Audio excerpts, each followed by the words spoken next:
Say hello, everybody. Hello. Oh, just they're like muted at the moment. Yeah, hi. Welcome to another Yo. Hangout. This is a computer games one, so this will be interesting because I know there's at least one person here who hasn't played computer games like ever, which will be very interesting. But to start off with, let me introduce you to the panel. So, Drew. Hi. Who are you? Oh I'm God, Drew. your boy. Yeah. Okay. Tell us a bit about yourself and how long you have been playing computer games for. Okay, hi, my name is Drew. I've been playing games for quite some time. I run a YouTube channel with the next person in the panel, I believe, if I remember the order correctly, where we play silly video games and put it on the internet for people to laugh at how terrible we are at playing games. That's basically what we do. Yeah, occasionally I tend to speak to people and tell them about video games and try and convince them that they're great, but now more recently I'm a board gamer. And Erin, if that comes up Hello. there. Yay. Yeah. I'm that one. Which way? Is he that side of me? He's to my left on the screen. It's very strange. Yeah, that one. that one's on the half, whichever way that's pointing. The one with the really big beard. I mean, there's two gentlemen with a beard, but the really, really big beard. We record all of the video games. Mostly Drew sort of is like, Erin, we need to play games now. And so I join in. I've been playing games since I was tiny, and I still have my first console, which is my Super Nintendo. On our channel, I frequently drag Drew away to play really terrible old games, or terrible games I found on the internet. Against his will, often, and he complains and grumbles a lot. And next That's we me. have I believe it's Sean. Hi, I'm Sean. Unlike everyone else here so far, I've not got anything to do with YouTube, apart from an enthusiastic consumer. I've been role-playing and GMing for decades. I've been playing computer games for probably just as long. Emma seen fit to invite me on here. I'm always happy to give an opinion, whether it's wanted or not. So that's pretty much me. Yay. Then we have Kyle. Hey, I'm Kyle, and I'm a YouTuber. Hey, I'm new to this, so give me some slack. I'm a YouTuber. My handle is BlackTemplar89, and I normally do Let's Plays, opinions, also a board gamer. I'm pretty much a geek, jack of all trades kind of guy. I do anything, play anything for fun. That's pretty much me in a nutshell. Cool, thank you. And then we have Red Dash Darius, John.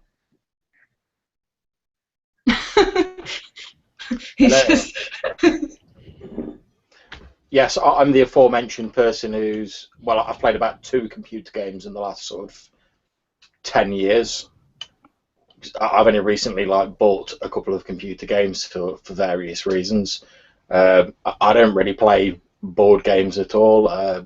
Tabletop role-playing is mainly what I do, and likewise been GMing for an awfully long time, probably doing more GMing than I do playing, and various YouTube videos and blurb about RPGs on YouTube.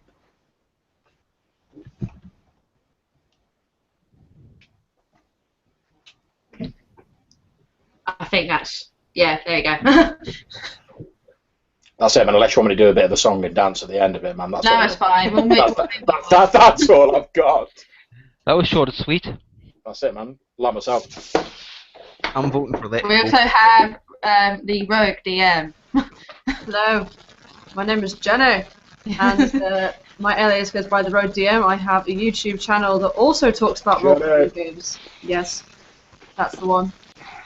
And I'm actually in quite an interesting position regarding video games, because even though I don't really play them at the moment, and I had a bit of a burnout session with video games a couple of years ago, I did used to have a YouTube channel doing Let's Plays, and I've always liked video games from a very young age. My first console was the Game Boy Pocket, if that counts, and the PlayStation, because I'm a 90s girl.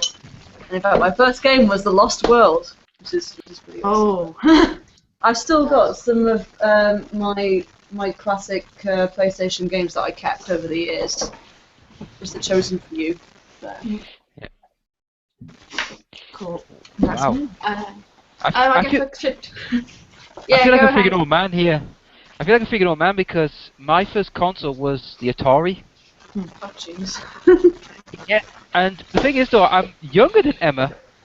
And If it's any consolation, dude, I've never owned a console. well, Yeah. the thing is, though, There's always time for your first. yeah, that's true. If I had the money, I'd just buy a PC. Well, I guess I should kind of give background to mine really, because I did have an Atari like Kyle, but I didn't really get into computer gaming until probably 96 or 97, and that was when the N64 came out. So I missed all of the really retro consoles, and I still haven't really played them actually, which is a shame. I think when the 64 came out, two games really started me off. That was, I mean, I'll probably go into them in a little bit anyway for my favourite games, but GoldenEye and Mario 64, and obviously Zelda as well, which really transformed things. I would say that computer games pretty much got me through most of my high school career, and also I would say before I discovered tabletop gaming or other forms of geekness, as it were, that pretty much was the extent of my kind of geek world, as it were. So yeah, my horizons have been expanding, of course, but yeah, computer games have been a very big part of my life. So to start off, really, I guess John probably wouldn't have a favourite game, but we can come up with a question for him at this bit. But I will go to Jenny first. What your favourite computer game, or favourite, if you don't have a specific favourite, are there any games that have really had a incredibly positive impact on you? And you're probably looking at the list down. Yeah, I'm looking at my list of games that I kept. Okay, well, the first thing that comes to mind is the Oddworld series. I was very much into Sony games, or PlayStation. I never really got into Mario 64 or even Zelda. I don't know. But things like Spyro the Dragon, Crash Bandicoot, and Oddworld, I absolutely adored, especially Oddworld. I think I prefer the first game out of the series. I know there were two on PlayStation, and they started going onto the Xbox. And I didn't have an Xbox, and that was really annoying. No, why can't you go on the PS2? Oh my god, amazing. You just basically went in and out of each person's window. I didn't realise you were in the same room. That's funny. Oh yeah, no, he's in the next room over. Ah. We had to swap rooms because of the echoey feedback, but Okay. he's getting books to show off, I think. But yeah, I thought Oddworld was very, very ahead of its time, and it was like a really awesome story, very atmospheric. The music's amazing. If you have not played the first game, then please play it. I implore you. I actually haven't. That makes me really embarrassed right now. Well, it wasn't the most famous game ever. It wasn't nearly as famous as like Crash Bandicoot and all that. So. Cool. The question I've come up for John, because obviously he doesn't really play a lot at all. But if you were to have a tabletop role-playing game converted into a computer game, what one would you choose? Realistically, I probably wouldn't, because I think the two of them are very different medias. I'm not going to say that because I've played on a few computer RPGs. I'm not going to say that all computer RPGs are rubbish, because I've played on some reasonable ones. But they are. It is a very different media from tabletop RPGs, and I think a lot of times when games have been converted one way or another, in trying to sort of hold on to the original sort of idea, they don't take into account the benefits and the drawbacks of the new format. Whereas I think if you're going to make a good computer game, you've got to go, right, what makes a good computer game, rather than worry about keeping it faithful to a tabletop RPG. And the same as if you're going to take a computer game and make it into a tabletop RPG, you have to look at the format and say, right, how is it going to end up? How can I take advantage of this new format, rather than just trying to straight port it across? But in terms of favourite computer games earlier on, I've got a favourite computer game, Civilization 5. Yeah. Yes, okay, Civ 5's allowed. And I do like Elite Dangerous, which is the game I've just bought. So. Okay, Civ 5 has absorbed so many hours of my life that I'll never get back. I would say, like, I would agree with you. It would be hard to kind of transfer a tabletop RPG. I think the way they handled the D&D sort of mechanics working into, like, say, Neverwinter Nights and all that. It's a really good MMO that I'm playing for free called Neverwinter, which is all based on that. I don't think a lot of systems would work that well being transferred over, but it's quite interesting to see that has actually been quite successful. Kyle, what about you? Favourite game or games? Right. Well, over my 26 years, I mean, I've had from the Atari, Mega Drive, Nintendo, GameCube, Xbox, PS2, PS1. I mean, I've been through them all, but my favourite game is Persona 4. If you don't know what it is, it's like a Japanese RPG. I've always enjoyed the Persona series because they've always been very good. And my other favourite game is, well, it's yours, Emma, Mass Effect, the entire series. I love that series. It's always been great. Great story, great action. It's just the only thing I ever gripe with Mass Effect 3 is the ending. But to go back to what you said, what's the matter, Drew? I was just going to say, someone shocked at that they didn't like the ending of Mass Effect. I didn't. But going back to I've forgotten your Red Dice, is that what you're called? I can't see your tag down there. But going back to what you said about, like how tabletop and computer games could mix. Well, what about the Warhammer series? I mean, they've done it. I mean, the 40k series, they've done it with the Dawn of War series. It showed it could work. Oh yeah, you're absolutely right, and I think it can work. But I think one of the good things that they did with their sort of board game, their computer games and their RPGs for Warhammer is they took the central background for it, and then I mean if you look at the Warhammer 40k RPGs, they're very focused, and they've gone to a company who has like a good reputation for making RPGs and said, right, make a good RPG out of this background, and that's what they've done. And with the computer games, they've gone, right, okay, we've got this background, how can we now make that into a good computer game, rather than just go, right, let's take the one thing and sort of translate it across all medias, which I don't think works. Well, that's true. I mean, to be honest, I mean, the Warhammer series does portray very well, but I think the problem with most board games they try to transport to computer games is you've got certain mechanics that won't work, like the dice mechanic. I mean, Blood Bowl's a perfect example of this, because I play a lot of Blood Bowl, and I'm about to get Blood Bowl 2 when it comes out, and I've noticed the dice mechanics in that game could be horrifically broken at times. There are some times where you are just dominating, your opponent has no chance, and there are times you're the one who's getting your ass kicked, and you don't have a chance to fight back because the dice have always been against you. That's more a factor when you're looking at something like Blood Bowl, where you're actually going to be using those mechanics as such. I find that with a lot of the transference is you need to decide what mechanics you're going to be using. The dice mechanics actually aren't that broken. It's risk management. I play an awful lot myself. I actually ran a few Blood Bowl leagues. But I would say that when you're transferring from role-playing to computer game, you need to figure out what kind of game you're making first of all before you can go anywhere further forward. It seems strange to take a role-playing game and make a big strategy game out of it. though there's times when it could be applicable, but it wouldn't be very much based in the role-playing game at that point. It's true. I mean, if you look at, like, say, Baldur's Gate, that's a bit of like a role-playing game of sorts. Baldur's Gate, Skyrim, they're more like role-playing games to an extent. I can't see the difference much between a role-playing game and an adventure game. A role-playing game to me has always been a social thing.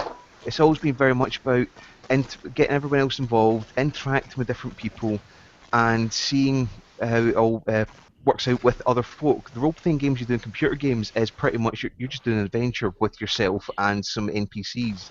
And it misses out the key of the role-playing game, which is the interaction, which you can't get in those situations.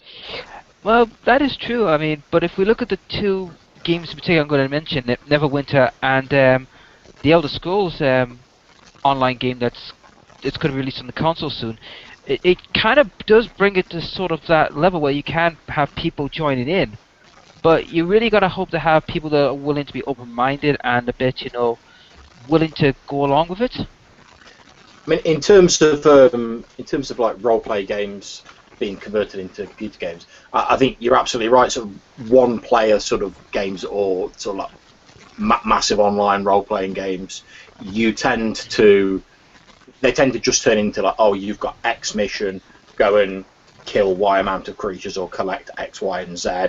You have leveled up. Congratulations, rinse and repeat on a progressive difficulty level, which isn't really what role-play games are about. But I do think that the way forward, if computer games are trying to create a more sort of RPG style experience, is basically allowing people to run games using the sort of power of their computer system, but still having people effectively controlling the action, like you say, like Neverwinter Nights.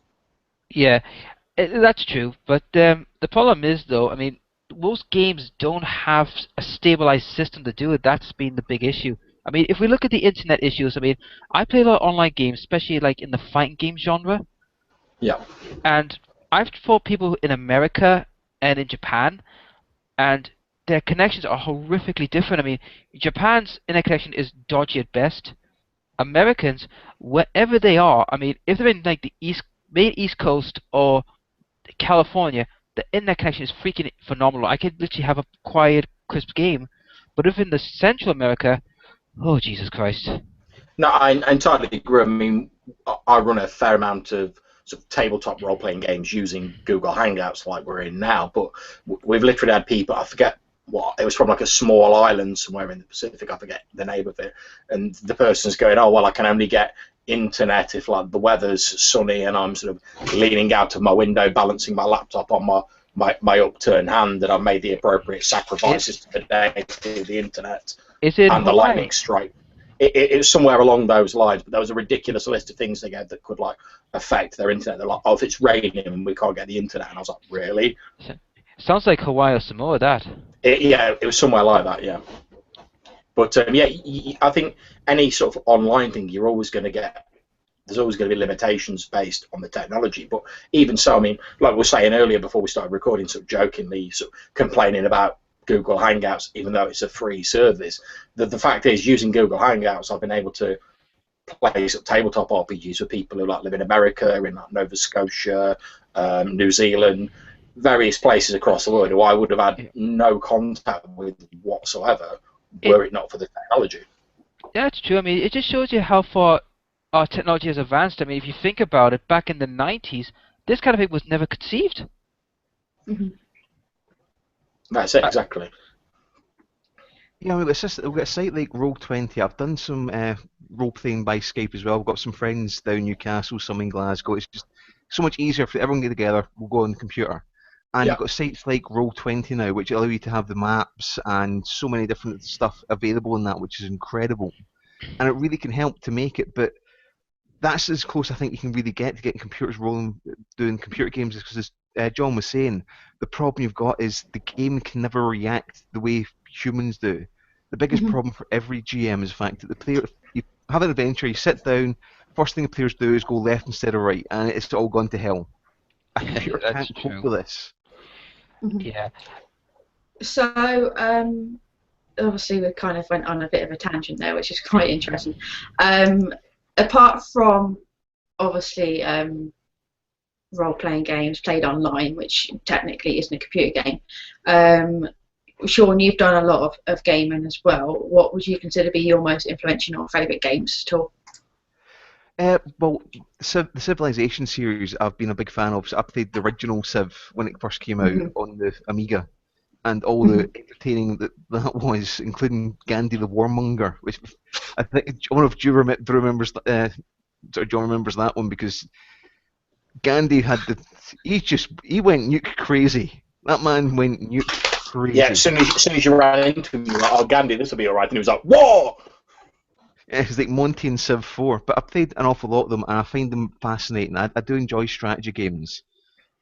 Civilization I think is the easiest and probably the most replayable of all the games I've played, and I've played some of the more high strategy ones like EU4 and Victoria 2. I've played some of the much less ones, the RTS stuff, which I find is more clickfest than strategy, like the Dawn of War. I've tried StarCraft 2, which is fun. Actually, a lot more interesting as a solo game than multiplayer, I find. Fantastic story to that one. Influential, though, I would say one of the most influential ones I played was Unreal Tournament, the original Unreal Tournament. This is the first time I've really experienced a first-person shooter at the level that first-person shooters have got to these days. That was the first modern one I've seen, and I've experienced it at a LAN party. There was 12 of us there at a LAN, and I came into this highly skilled group and played for 3 days and got my butt kicked repeatedly for the first 2. But they'd have a real joy and interest in first-person shooter games. As I'm getting older, though, my reflexes are slow, and one of the bigger influences recently has been World of Tanks and now World of Warships, which is, I've heard Mighty Jingles on YouTube describe it as, this is the first-person shooters for the old folk, because the tanks' turrets take time to turn round and traverse. You need to think things ahead, so your quick reaction times that I don't have now to compete aren't a factor. You need to think and consider. And I think that's fascinating. Though the toxic level of I find it interesting that first-person shooters have the most toxic chat rooms of any game I've ever played in. It's Oh yeah, they do. They do. I'm not arguing that. I mean, I've had my fair share of shooters, and I've been horrifically abused by those chats. yeah. I mean, On you go ahead. Yeah, all right. I mean, I was playing Halo Reach, right, a long time ago. Brilliant game. And what happened was this kid was going on a killing spree. He was killing everyone, right? And he was trying to get the rarest achievement, which was Exterminatus, which is basically kill every opponent. And what happened was I was on top of the spire, and I was trying to get away from this guy who was trying to kill me. I jumped off. He jumped out of the bottom part of the spire, and by sheer fluke, I got him and assassinated him. And then next thing you knew, live on chat, he was swearing his head off, calling me worse than shit, pardon my language, and he threatened to ban me, he threatened to attack me, he threatened me god-awful words, and he was threatening my family, he called my mother a whore and all that, and I thought, alright, that does it. And I muted him, and I reported him, and I've never heard or seen him since. I mean, there's no need for that kind of vulgarity if you're just going to get hit. I mean, this is a first-person shooter. It tends to happen. Sometimes people get lucky, and I got lucky. Yeah. I think unfortunately, that's generally covered by the maxim, the world's full of pricks. Yeah. Yeah.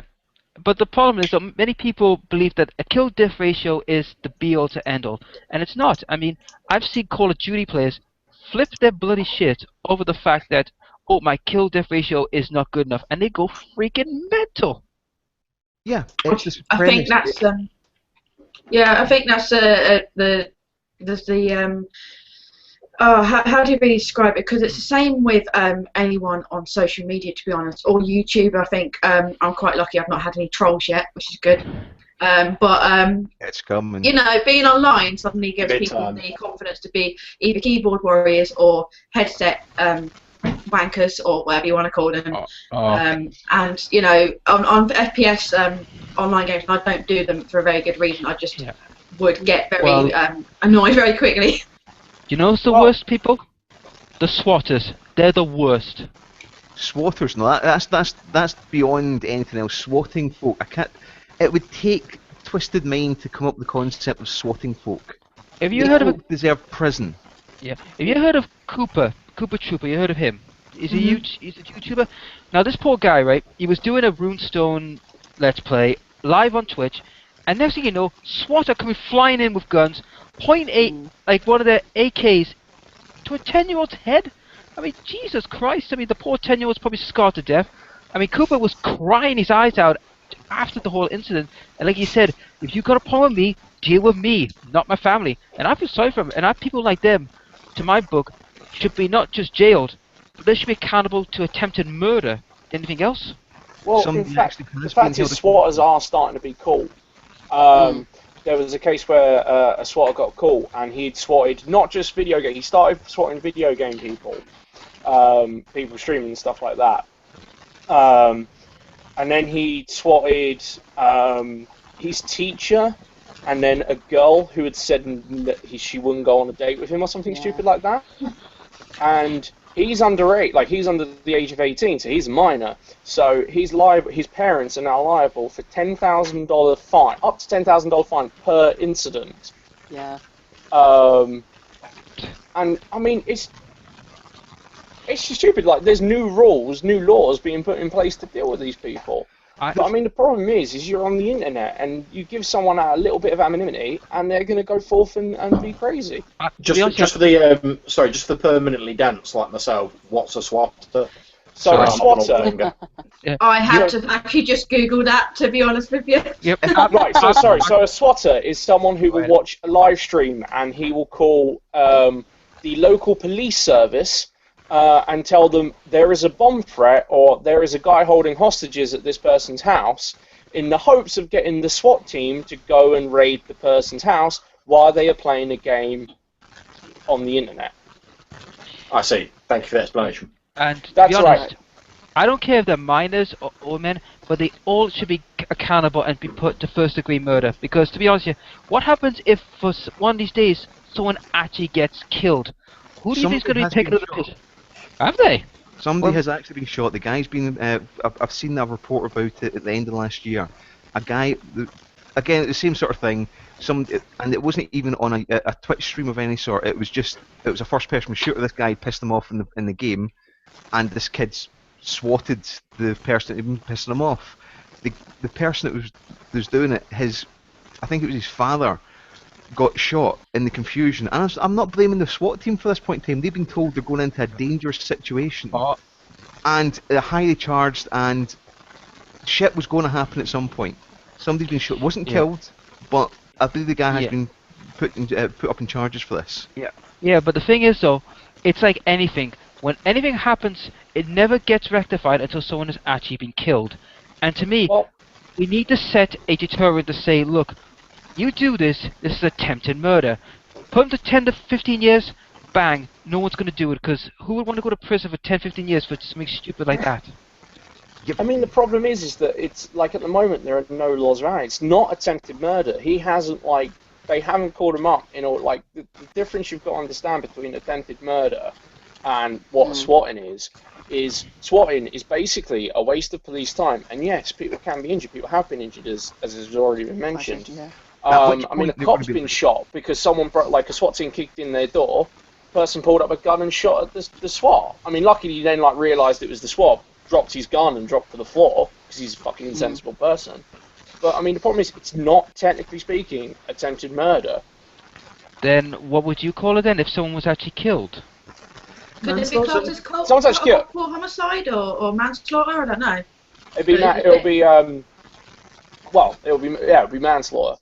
Attempted murder is saying that you're going out in the process of doing this to kill them.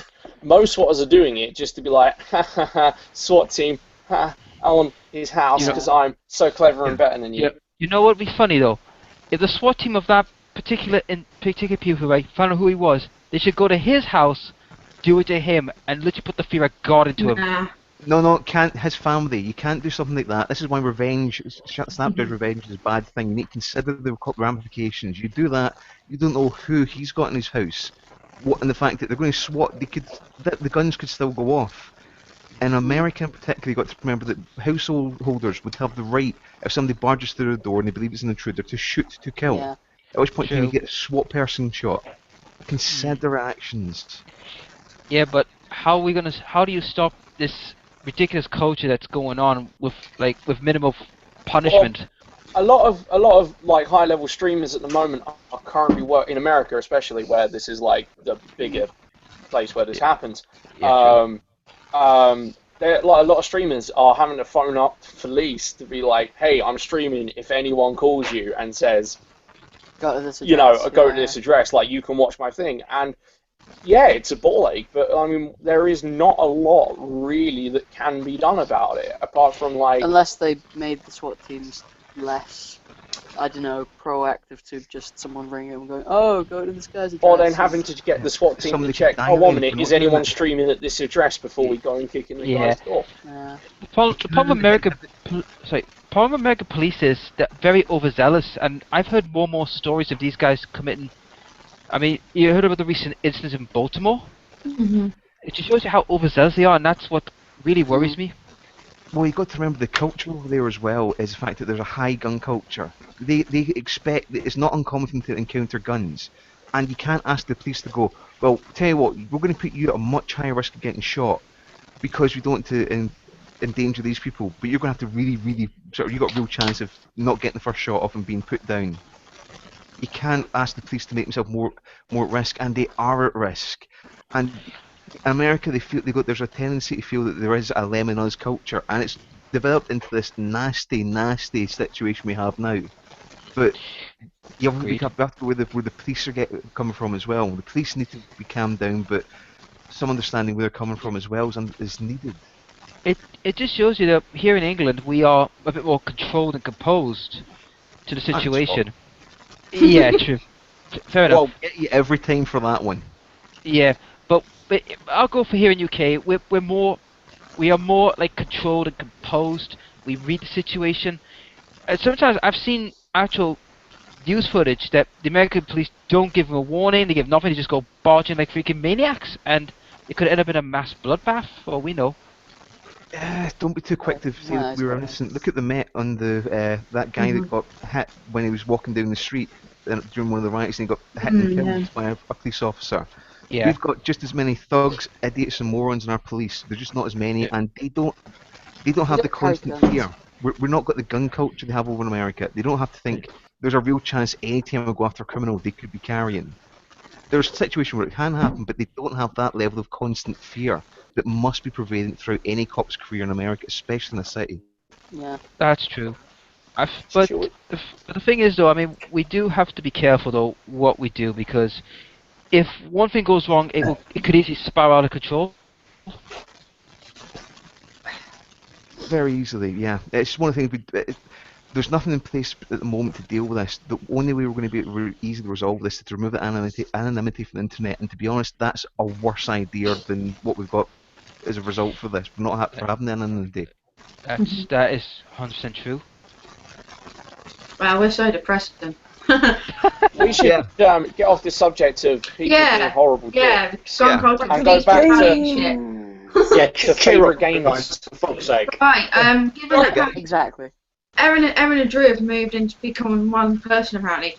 Unfortunately. Good games, positive games, influential games and shit. Zelda? Yeah. You got my. That's not my copy, is it? Yeah. No, it's mine. No, it's not. I've got the big Zelda encyclopedia book. I think that kind of sums up that Zelda's probably the one for you guys. Any others? I quite like it, you know. I mean, I didn't buy this big book for nothing. No, it's about £25. Shelf and look pretty. Well, yeah. But no, I mean, are we still on favourite games? Because favourite game, obviously. Yeah, favourite games or influential games, yeah. Cool. Ocarina of Time. Has won many awards for being one of the best video games of all time. It's clearly one of the most influential games of all time. Massive maps, adventure games. Really were born at the Legend of Zelda series, and Ocarina of Time really sort of pushed the boat at the time of what it could be. you know, fantastic storyline that I can still remember the majority of it most to this day. I mean, even if you look forward to its sequel, Majora's Mask, that was also another fantastic game that was on the N64, which at the time I didn't truly appreciate until later when I realised it was an entire game about the fact that Link died in the first 5 minutes. But yeah, Spoilers. I've spoilers. Hashtag. But no, Legend of Zelda is quite clearly one of the all-time greatest games of all time, and Ocarina of Time being the best one out of all of them.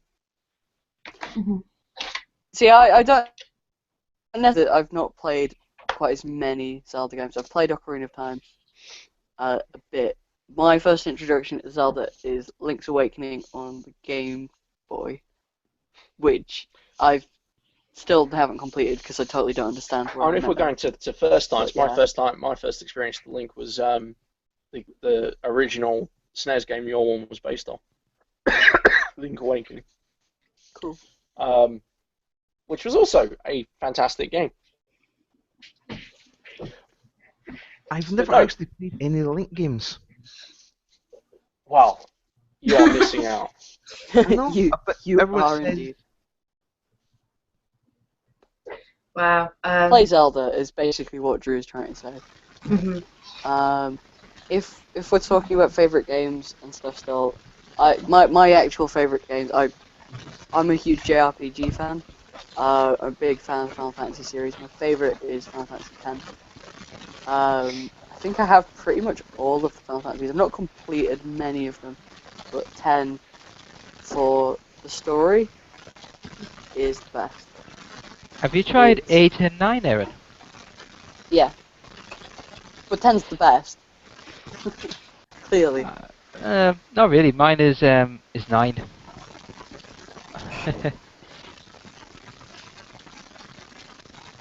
I was going to say, Okay. if I didn't give a shout out to the legendary shooter game Duke Nukem, I think I would be injured by a lot of people for not saying that original Duke Nukem 3D, the original Duke Nukem 3D was also a fantastic game that I really liked, and I thought it was really good. And it's a shame that they never actually released Duke Nukem Forever. I think they did actually, didn't they release No. it? No. A lot of people think it was released. Like a lot of people think there was a third Terminator film. But no, never happened. It's a delusion. Yeah, everyone's wrong. Everyone. I guess if you guys just you guys are boring only having like Zelda as just your influential games and stuff, you know. Someone's got a thing. Someone got Sorry, that was Facebook me. Messenger. That's Sorry, fine. we've been ordering like pizza and stuff. Oh right, okay, that's We've fine. just come Was it in the and oven that came? yeah. You're evil. So I actually have influential games. I think would be Zelda, Ocarina of Time would be up there. To be honest, I've only ever played 2 Zelda games. I did have the Ocarina and Twilight Princess. I don't know whether or not I would have liked the other ones. I just don't like the graphics of like Skyward Sword and things like that. So, but I would say possibly in terms of games that have been truly game changing. I think Kyle will be very pleased to know that my favourite games of all time are all made by BioWare. I think in terms of game studio, it's probably the most amazing one. Knights of the Old Republic, mainly because that was probably the first proper sort of RPG-based game that I really enjoyed. I played Star Wars games way before then anyway, because what kind of Star Wars fan wouldn't have played things like Rogue Squadron on the N64, which was a really good one. Played Jedi Academy and Jedi Knight 2 Outcast, which was fantastic. But I think actually in terms of my most favourite games, it has to be Mass Effect, because it's just it was a game, certainly the first one. I've not played 3. I know what happens in 3, so Kyle hasn't spoiled me. But I'm playing through 1 again because I didn't get all Paragon, and I don't like not going all Paragon. And I played through most of 2. but I think the kind of emotional resonance, which I don't often get in games, and certainly through a game which is sort of, in a way, first-person shooter, and also half role-playing game as well, which is, it's a weird mix for a game, and I think that's what makes it interesting. It's got incredibly interesting characters and worlds. It's sort of pushed the limits in a way that I thought that for the 16-year-old me, when I was playing Ocarina time and again, you know, from now where, you know, because I'm such a cheap skin ass, I'd get pre-owned games, and I was told, you know, you must play Mass Effect and all of these different games. I mean, I've got things like Bioshock and all of that as well, which I haven't played yet, which is a big shame because everyone really does rave about it. But I would say Mass Effect and Mass Effect 2 are really up there in terms of games that have really changed my perspective on gaming as a whole. Well, you'd be happy to know that I've heard rumors that the Mass Effect collection's going to be coming out this year, apparently. I mean, it's not been confirmed yet, but it's been heavily rumored that it's supposed to be coming out this year. Yeah, I think, well, they've released them 4 this year for the Xbox One. So, and then that's going to be interesting, because that'll be the only game that I will consider buying the Xbox One for. So I still have a 360, so, yeah, it will be interesting. I've still got so many games to play through in my boxes, so we'll see. After that little rant, are there any games, Jenny, that you think should have, like, that you've either played and you really hated, or that you think, just from knowing about them, that you think should have never been made ever? It's quite yeah, there are a couple that spring to mind, but luckily I didn't play them for very long. And again, there's a kind of obscure PS1 games, and like they were famously bad sort of thing. I tend to be quite good at, like, where I was judging the quality of the game, and like if I didn't like the look of it, I would just leave it well alone. I wouldn't buy it first and try it out. I never rented. So I'm having a big. But 2 more games I thought of that definitely influenced me, I forgot to mention, were Half-Life 2, which I just keep playing over and over again from time to time. I always like go back to it, even though it's obviously the same story all the way through. Oh god, and what was the other one? Oh crap, it'll come back to me. Maybe I forgot this night. Yeah, I'll come back to me. Oh yeah, Prince of Persia. I was an insane Prince of Persia fanatic when I was young. I played the first game, like the very first game, when I was like 7, and since then I just went through all of the games. That was awesome. Yeah, I'll think about bad games for you. So, John, we know you like Civ, but are there any games that you think should never have been made, that you'd never be even considering trying? I don't know about shouldn't have been made.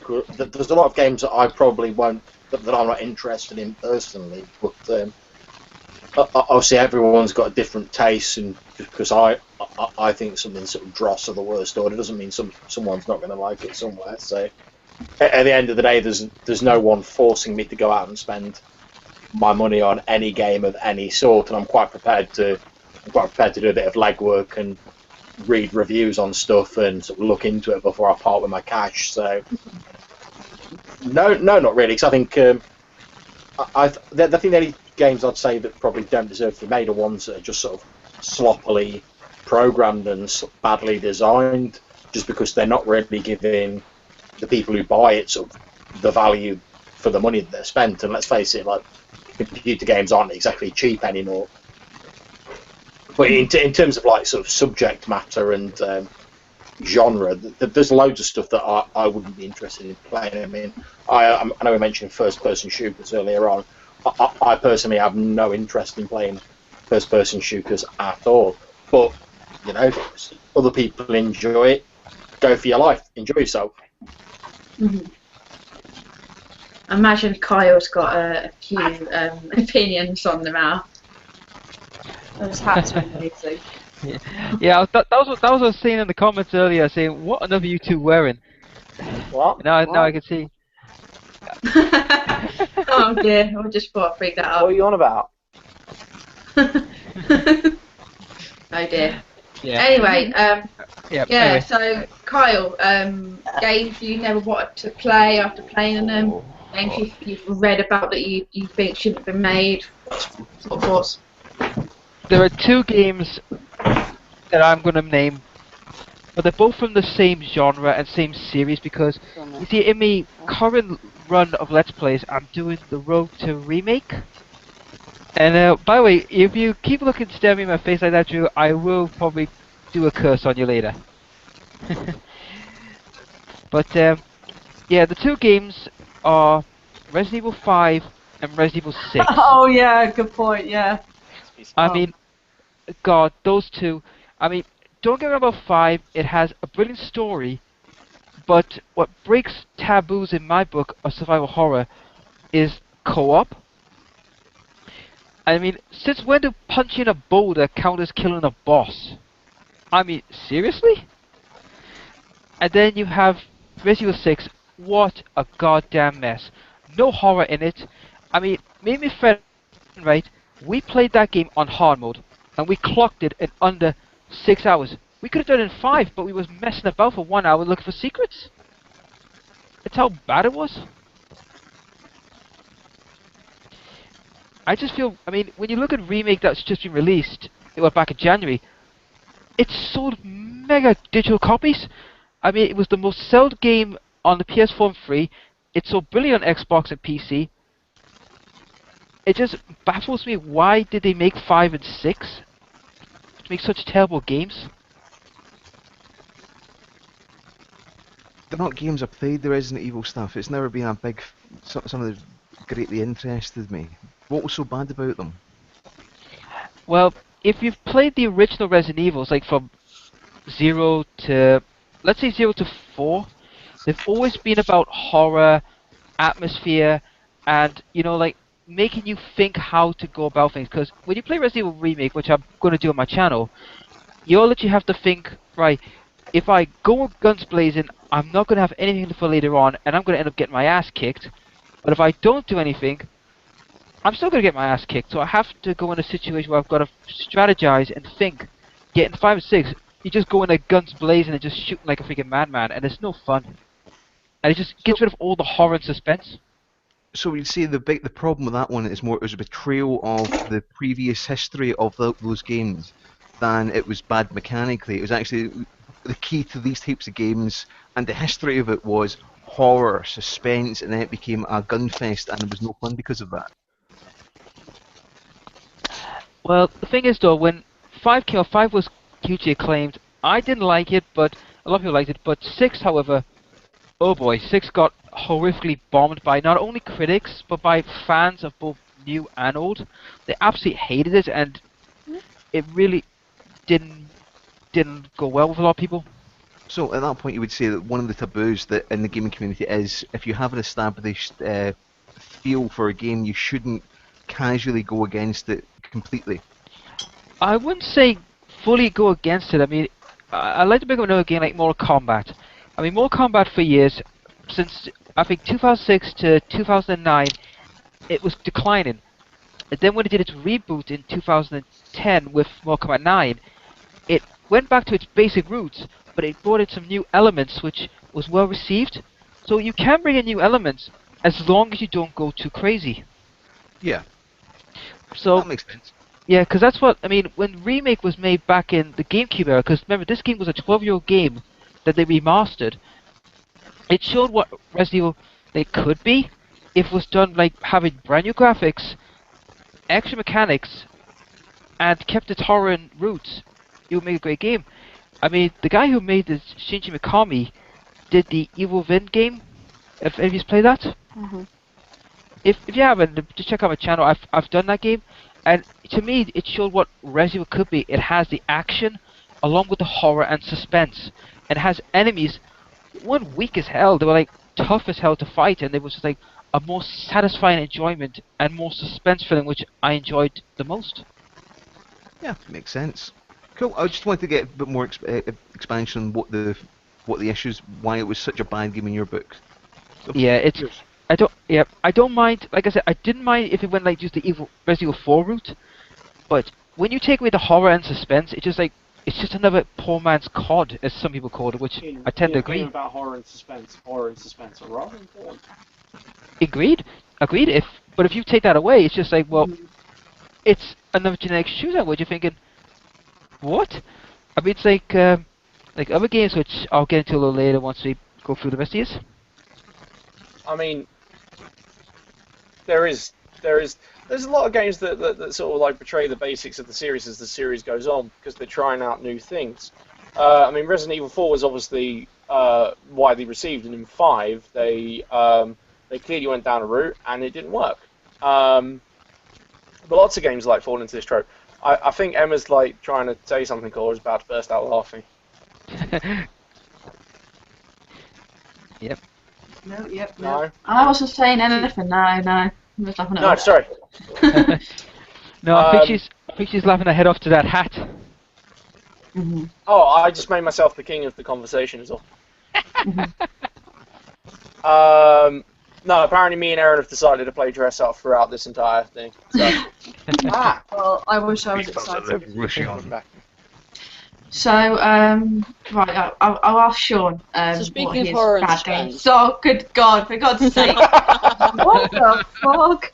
I- That is terrifying. but Wow. It's a Five Nights at Freddy's thing that we did a video which never got put up because it Bruce broke horribly. I think the game broke it. I think because it was really scary, and they made me play Five Nights at Freddy's 2 and be filmed, be put on YouTube, and and everyone sat next to me with that fucking mask on, and then we both we screamed quite a lot. I remember. Yep, and the little We bib. screamed shitloads. Are you sure that's not the reason why it was broken? Because you screamed that loud, you broke the mainframe. Possibly, yeah. No. Anyway, there's linear issues. yeah. But it's fine because we'll get you back and we'll make you play the way scarier Five Nights at Freddy's 3. Yeah, that's fine. Cool. Leaving aside the horror show that is that mask, Sean, you have the floor. I have the floor. Cool. Yeah, bad games you played that you think should never have been made ever. Oh, no. Now, it's interesting. I would say to say a game should never have been made. I mean, you can't just go, it's a badly conducted game. You can't just say that game is just poorly put together, should never be made. You can't really blame that one. The point in time where I'm going to say a game should never have been made is the point in time. The game I would put across there is Colonial Marine. Now, I'm a big fan of the. I'm a big fan of the Alien franchise. I really enjoy it. Alien vs Predator is probably one of my all-time favourite first-person shooters because of the delights I had playing that. Now, Colonial Marine, on the other hand, was very badly executed. But this is not why I would say it should never be made. The demo reel it put out, the demo game that they put together to show off to folk, this is our game, this is what we're going to be doing, was fake. It was much smoother mechanics. It was completely different gameplay from the game that was actually released. If someone's going to be so deceitful as to release a demo that's completely different from how the gameplay is going to be, just because their gameplay is that sucky, it should never have been made. It should never have existed. That's betrayal of the customers. I agree. I mean, I agree. I got suckered into that trailer as well, and I bought Colonial Marines, and it was, oh god. I mean, it was not even worth my time. As soon as I played it, after the first hour, I went, right, put it away, took it back to the shop, and sold it, got another game for it. I was lucky enough I didn't buy it. I watch a lot of Total Biscuit, who's always of the opinion of wait till something's been released, then see what the opinions are of it, and it saved me on a few times. There's quite a few games I've gone, let's not buy that, let's see what the reviews are, and the reviews are going, actually this sucks. I went, I'm going to pass on it, but it's when somebody's lying, is outright deceiving the customers. That's the point in time where they go, should never happen. Yeah, I mean, it's kind of hurt. Creative Assembly, was that the guys who made it? I think so, yeah. Yeah, I mean, You think about Creative Assembly's had a bad run, as well as Sega. I mean, poor Sega. They've had a horrific run. Oh dear. War. Sonic Yeah. 06. Oh God, God. Look at the But- mess of Total War Rome too. Oh Jesus Christ, yeah. And they're not the only ones that's having problems recently. I mean, you heard about the recent Konami issues? Mm, with Jesus. Silent Hills. Yeah, I was a bit upset because I had a look at that trailer, that PT trailer, and to be honest with you, I heard it was going to come to the Xbox eventually, but it looked freaking awesome. I would have loved to play that. Did I'm a big fan of Silent Hill as well. I mean, with so with PT, have you seen like the latest news, the latest news, which is people are currently selling the PlayStation 4 pre-installed with PT for $3,000. You're joking. Whoa. No, I guarantee you this is true. What's PPT? It's the playable trailer thing for Silent Hill. Oh, Jesus right. Christ. So yeah, because it's going down in the store today. People are selling it on eBay for $3,000 with the PlayStation, which is ridiculous. But I mean, talking about like games companies that have done like the terrible game, I think we all missed the big one, which is Ubisoft and Assassin's Creed, the game in which no girls exist. I was oh. going to bring that up in my games that I will never play. So yeah. I unfortunately I bought it because I thought it looked alright, and a lot of the stuff I thought I could get like forgive and stuff like that. I bought it when it came out, and it really wasn't finished. Is the big problem. This is the third one, right? The one where it's in America. No, this is the one where you are in Paris. Unity. The next generation. This is the one that really pisses me off, yeah, because it's based in the French Revolution, where you have one of the greatest assassins of all time, Charlotte Corday, and they completely shit all over the whole concept of having a female assassin. And, No, it's like, shit. They actually, like, to be fair to Ubisoft, like the female character in it she's rather a good character. I quite enjoyed her whenever she was on the screen. The problem that they had is they went, you'll make your own assassin, and then everyone went, oh what, we're going to get female assassins, and then they went, well actually no, because you're always going to be playing as this one particular assassin, and even if you're a multiplayer, you're playing this particular assassin. Which everyone was like, that makes no sense, because we can't all be playing that particular assassin. Coloured underwear. Oh yeah, you can like completely customize your own character. You can wear like all of the different kinds of underwear made of leather and velvet. And but I mean, it wasn't even like, it was just they updated it and it wasn't working. And I think the problem that a lot of the modern gaming have got into recently is that they're releasing games that aren't finished and relying on downloadable things to complete them. Yeah, Boogie about this. There's actually. Go ahead, Drew. Finish up and out. There's one. Which I was going to say, like, there's a difference between buying a game and you need to install it and then you can play it. Then there's you installed it and then you need to download a patch. Then you need to download another patch, and then you may be lucky if it's playable. And the problem is because customers just want to see the same games every year. We always want to see an Assassin's Creed every year because we will buy it. We always want to see a Call of Duty. We will buy it. Not us. Oh, I'm not bothered about Assassin's Creed anymore. It kind of got a bit dry after the Italian ones. Well, I got lucky because in the recent Xbox Gold Free, it was Assassin's Creed Black Flag. So I got it for free. Which is amazing. Yeah, I've only played. Flag is pretty good. I've only played a couple of hours of it. I haven't had time to play it yet, but when I do get time, I will give it a bit better go, because when I first played it, I wasn't very impressed. But I mean, like I say, like the problem is when you have these demand for games that people are wanting, you then have to get them out onto the shelves, and then you're only reliant on the downloadable things. Now, there are companies like Nintendo who will just be like, no, we'll totally delay that game because we want it to be right. And, like, you can't argue with them. While Nintendo is not having a great time at the moment, you can't argue that their games, they still play great. That Nintendo have always lived up to, like, here is a game, and it is brilliant, and it's because we took the time to actually make it properly.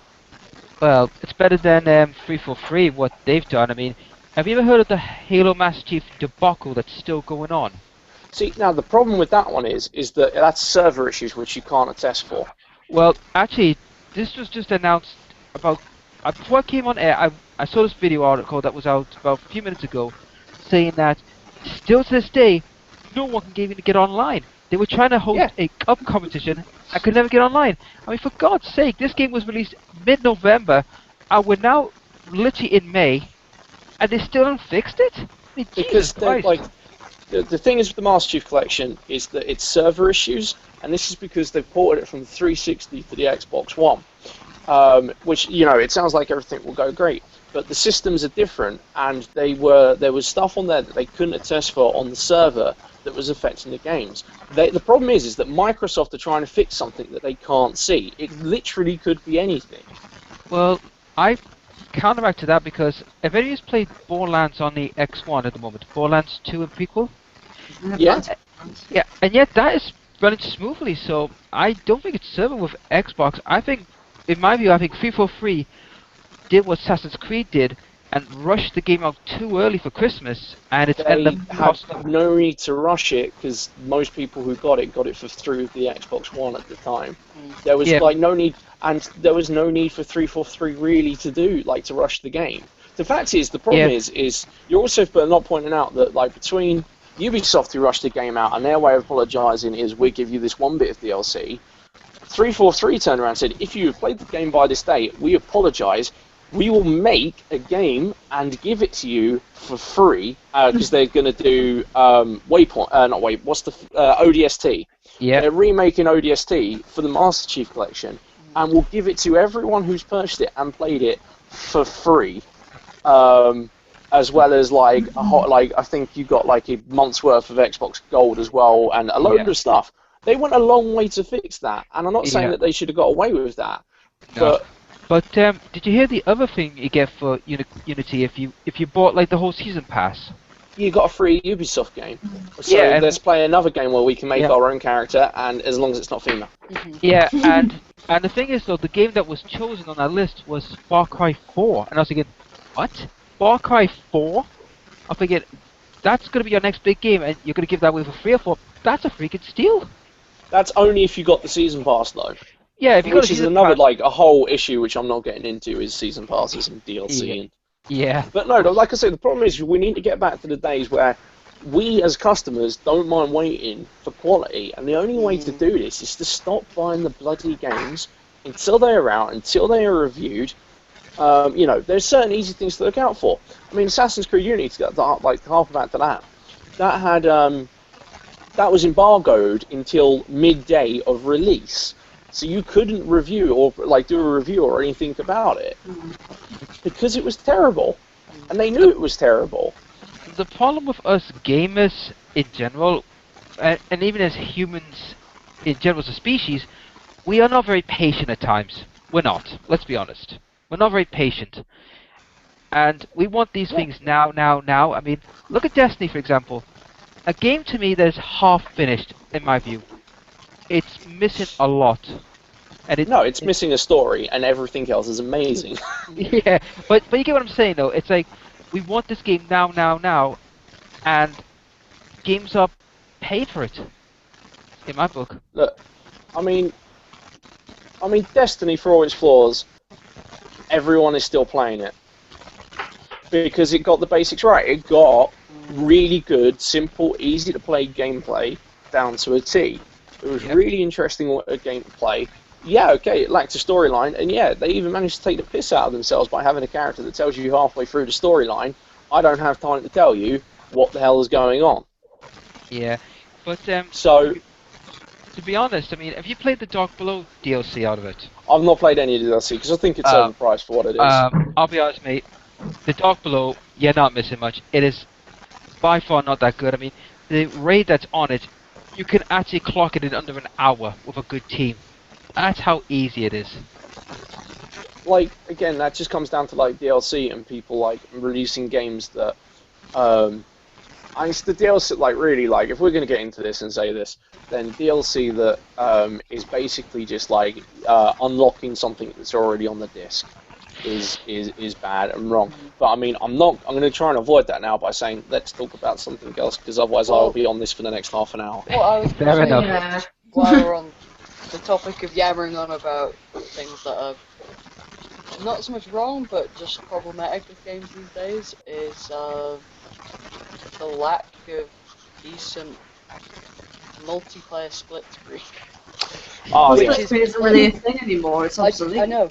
Yeah, I wanted to bring this in because we're all role players here, right? We all play RPGs, we all play tabletop games.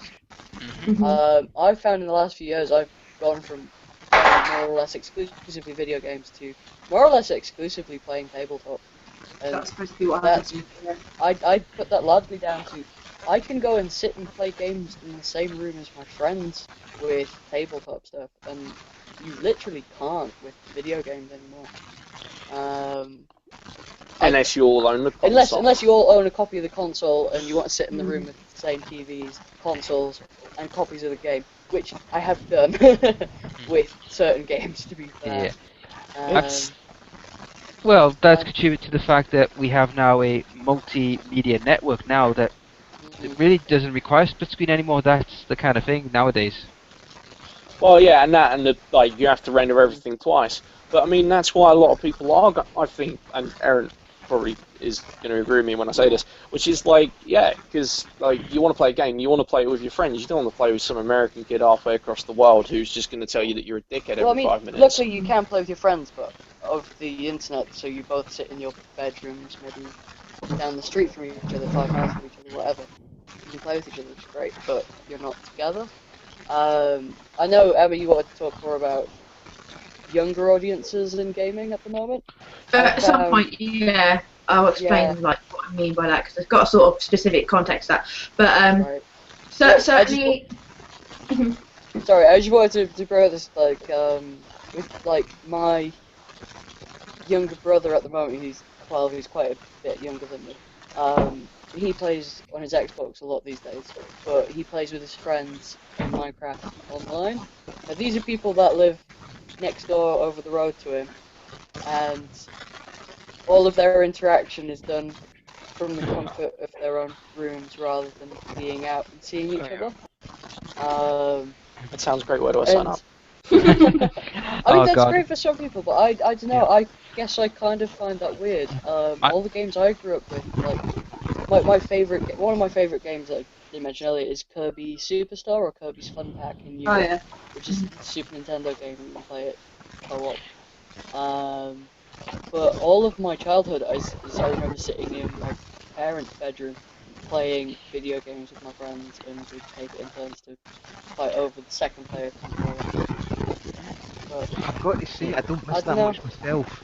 I don't know how you guys feel about the death of split screen. Well, my big experience with split screen was playing GoldenEye on the Nintendo. Yeah. And to be honest, I feel it was an awful lot lesser an experience than playing a first-person shooter in a LAN party with a load of folk around me, and still a lesser experience, even a lesser experience than playing a first-person shooter on the internet. Because I had all these screens, you could see where everyone was, you couldn't be sneaky, you couldn't hide. It was a very small screen you got, the exposure you got, what your guys seen was an awful lot less. I felt it was a lesser experience than having your own screen and control over what you could see and what you couldn't. See, I'm probably the other side of it, because GoldenEye was the first time I got to play multiplayer properly, and despite the fact that I lost first team 1 to sub 1 in the license to kill mode, which is really embarrassing, and I've never got over it. For me, actually having that split screen was a good idea, but I can see the negatives as well, where you don't get as much screen space for yourself, and also it was quite easy to figure out from some of the locations at some point where they were, so you can quickly spawn if you've been killed and then kill them again, which is great. But I want to throw this question out to the floor. Do you feel like the modern day games have lost something compared to, say, like the older games, which had a bit more, character? I don't know. There is I mean, yes and no. I mean, there's a lot more you can do these days with games that allow you to do a lot of things. I mean, to talk about the split screen stuff, there's a game that I'm looking to get to play on the YouTube channel that harpens back to the old day of like GoldenEye called Screen Cheat. Which is, I've heard of that. Which is a first person. For those that don't know, it's a first person shooter in which everyone who's playing is invisible to everyone, and no matter if you're playing online or around the same computer, that you see everyone's screen.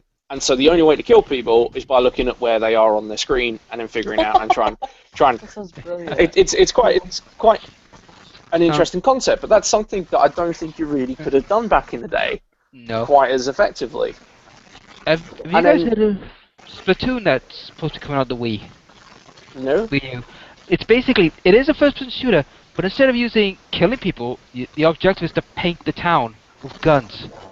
It's like a paintball kind of game, which I find a quite unique concept because it's not all about like, killing your opponent. It's about painting your side plus your opponent's side as fast as you can before your opponent gets to your side. Sounds interesting. I've heard about it, but I've not looked into it. I mean, other than the other game I was going to say, like, really, if you're going to turn around and say that games have lost their touch, I mean, there are some games that have been and series that have been massively improved, like Grand Theft Auto 5 is arguably one of the best games ever made. And like Emma's shaking her head, but I mean, Emma, you watched the video in which Aaron here I think went and became a photographer. What Aaron did was imaginative. I mean, this is going to come into my big issues thing anyway, because I think GTA is a series, and it's not just GTA. I don't have a grudge against Grand Theft Auto, but seriously, I think the concept is shit. Until someone like Aaron comes along and says, "Oh, I'm going to be a landscape photographer." So, you know, wildlife. The thing is, right? Yeah, okay. You can look at the single-player storyline on that, and you can say, "I've seen it a million times before." I personally love the Grand Theft. I honestly say that Grand Theft Auto 5 is one of the best games ever made. I haven't played any of the Grand Theft Auto storyline. It does not interest me at all as a game from what they've actually made for it, the storyline point of view. But for dicking about and just exploring, it is fantastic. And I would hands up say it's just I wouldn't put it in one of my favourite games, but I entirely respect it for how much detail they've done. I mean, the ability to like just get in your car and drive around and just be like, I spent hours on that game just driving around going, like, this is really pretty, and then you drive out into the countryside and you're like, this is like, oh my god, this is just really nice just to look at, and things happen, and they have literally built a living, breathing city in the game. And which you can go and explore and do things. And yeah, okay, it's Grand Theft Auto, so things are going to lean a bit more towards violence and stuff like that, and we'll discuss all of that later, I'm sure. But like, if you look at the bare basics of what they did in that game, that is to a point where like someone who doesn't really like the main game of it can sit there and play it and still be like, wow, this is really good. I'm still getting fun out of this because I'm going to go off and do this instead. I can't argue with that. We have spent many hours playing photographer in that game. Yeah. Like, really. I never played Grand Theft Auto 5 because I've never had the feel for it. Because after San Andreas, I felt a bit burnt out from the GTA series. San Andreas is like the compare Grand Theft Auto to San Andreas is to compare any game ever to Assassin's Creed Unity. It's so much better, honestly. It is. I mean, I can sit here and talk about all day like why that game is amazing. Do you not think there's a danger with any sort of game, though? You're saying about to have games lost their touch in the modern day. Do you not think that, like, in any sort of media or for anything, there's always someone who goes, "Oh well, whatever we're talking about was better 50 years ago." Take things like cars. You get people going, "Oh well, modern cars aren't as good as the old cars when we used to have no suspension and they were powered by coconuts and we've." And Google Hangouts. I like to know what kind of car powers on coconuts, mate. I'd like to know what the hell that is. It's all about fibrous intake, man. But there is that Google. Monty Python sketch, which I think summates the whole thing at that point. Where sort of, I used to wake up 3 hours before I went to sleep and walk to work with no legs and all that sort of stuff. There's always folk going, back in the day. What things have done is they've changed. What's important in games have changed. Prior to this, we had very little flash to games. There's no point trying to build flash into the games 20 years ago because you couldn't get it. The graphics were that simple, so it was gameplay mechanics. And we've now progressed on to where we can do a lot of different things. Supposedly just turn-based, we now have real-time strategies where reaction times are a factor. We have first-person shooters. We have we've moved from MUDs to Skyrim. Well, the thing is, like we were talking about Google Hangouts earlier, if you'd have said to me sort of 10 years ago, in 10 years' time you're going to have a computer in your own house with which you'll be capable of sort of real-time video conferencing with people all around the world and streaming that to like a YouTube channel, I'd have laughed in your face. Yeah. True. But the thing is, though, I mean, when we look at most medias, I mean, it is true that over the passage of time, some medias have gotten better with time, others have faded away. What is that? Isn't that just part of like the natural cycle of sort of existence? Not to get too like metaphysical on things, but isn't it always been the case like throughout history, like not just with games, that as sort of, I don't want to use the word progress because it's debatable whether you think it's progress or not, but as sort of time moves forward, certain old concepts get abandoned and certain new ones get taken up. That's just how things work. That's true, but it's like my mother always says, fashion is like a big vicious circle. It always comes back. Oh, that's it. Yeah, no, I'm sure you're absolutely right. I mean, take computer games. I'm sure that there's been sort of classic themes and ideas from games. I mean, look at how many that have been sort of revisited. I mean, look at how many games are sort of remakes of old games, are sort of trying to reinvigorate an older franchise. If there was no appeal to these sort of original concepts, then they'd have just been abandoned and they wouldn't be revisited. But like you say, it's a very cyclic thing. Eventually, you get round to looking at the original concepts you had, but through the lens of all of the new technology and the new viewpoint that you've got, and saying, right, well, how can we update this and make like a version for the present day? It's like what it did with Resident Evil Remake. I mean, like I said, 12-year-old game came back 12 years later, brand new graphics, brand new system, and it looks better than ever. And I think that's the case. I mean, when things are done right, you can keep the old classics alive, but with a new twist, it keeps things much running smoothly. I mean, you're absolutely right. Just sort of bringing something up to date doesn't necessarily mean it's going to be amazing. Of course it doesn't, because there's been numerous examples of things that are sort of have been brought back and they've not been done well, and they've sort of fallen by the wayside. But that doesn't necessarily mean that there won't be other concepts that, if they're done right, can be sort of brought up to date. I agree. I mean, it's like I mean, I'm a tabletop gamer as well. I mean, I play Warhammer, and and I've been playing. I mean, the recent 40K, right? I've played since the first gen, which is going way back. And when I compare the first gen to the sixth gen, okay, the first 3 gens were like complicated, they were tough, they were like more RPGish, which I thought was good. Then when you had 4 come out, 4 was god awful. 5 was decent, it was playable. You had 6, which was a bit of a mess, and 7 was a bit of a cleanup.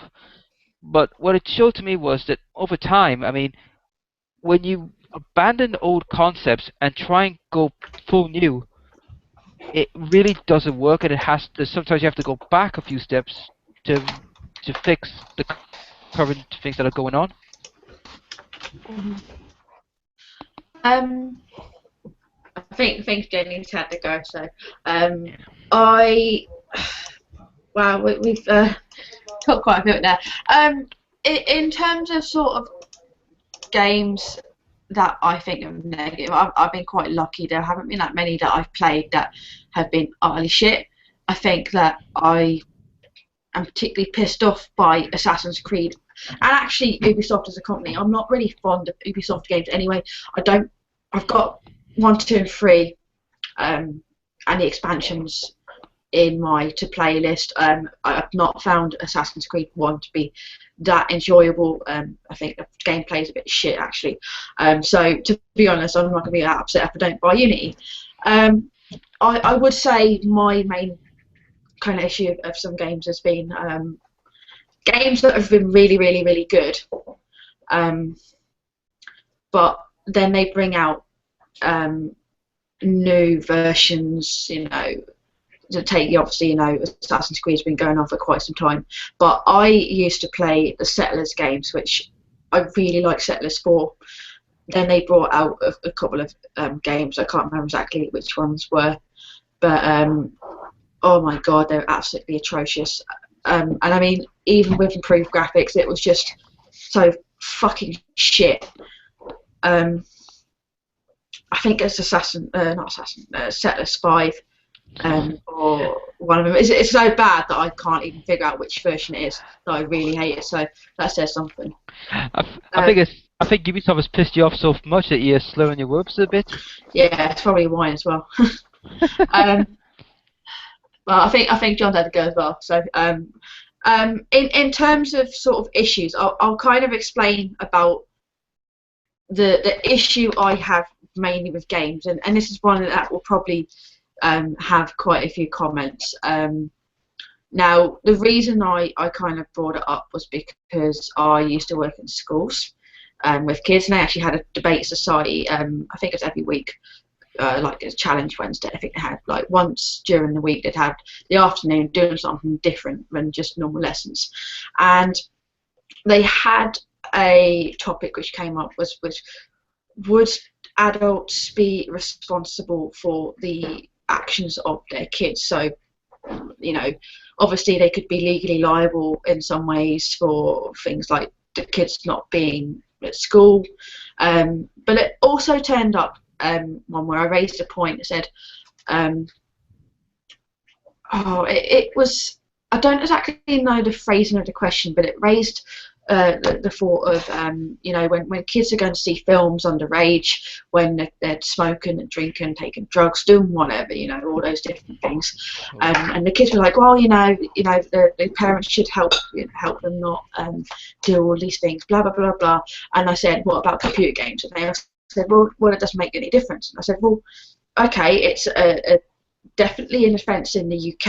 I don't know about the US or other countries to sell a game to someone who was under the age of that particular rated game. As someone who's working in the cinema, I know that you, as the sales assistant, are legally liable. You're the one who's going to get sacked. You're the one who's going to get fined. The company's going to lose their business, and it's not just through DVDs or films. If it was a cinema, in a game store, they're just as likely to get raided by trades and standards. And these kids were like, oh, you know, it doesn't matter, blah blah blah blah blah. I was like, well, if you've got a game like GTA, which really was one of the examples. You know, I said, which games do you play? GTA, COD, and all that shit. Frankly, you know, that said it all for me, because I think those are the two worst games ever.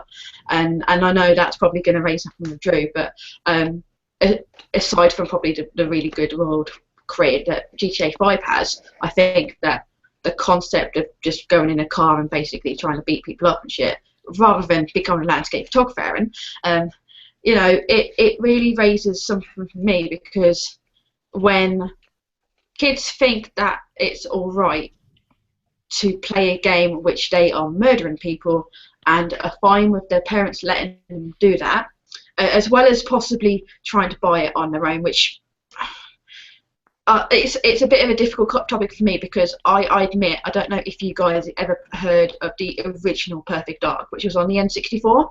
Yeah, I remember that. Created, yeah, it was created by the same people who did GoldenEye, Rare.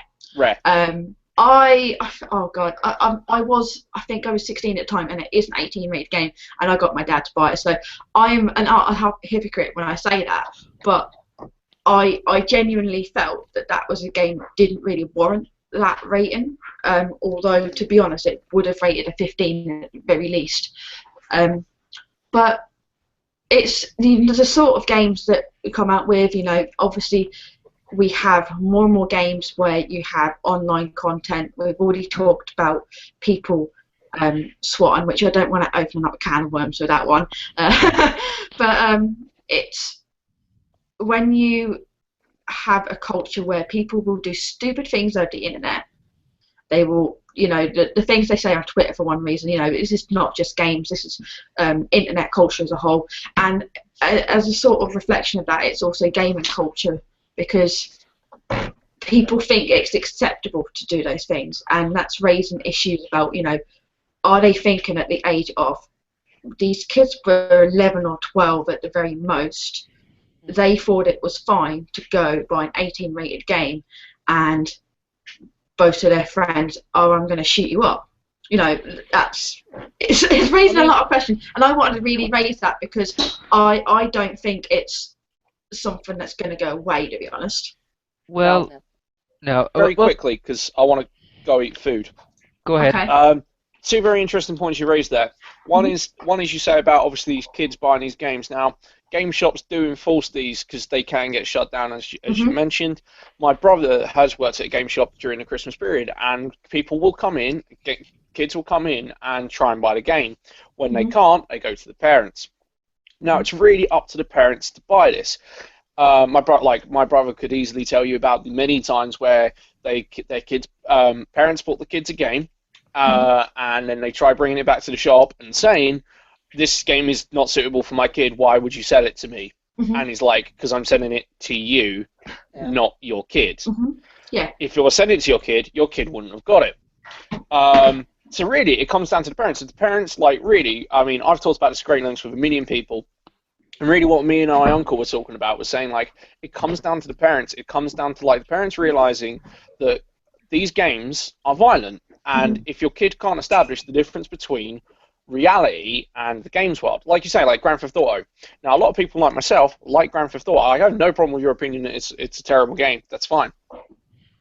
The thing that I would point to and say is, I enjoy playing that game because in real life I can't go get into a car, take it for my own, and then drive down the street and shoot everyone that I see, because maybe I want to do that after a day's work.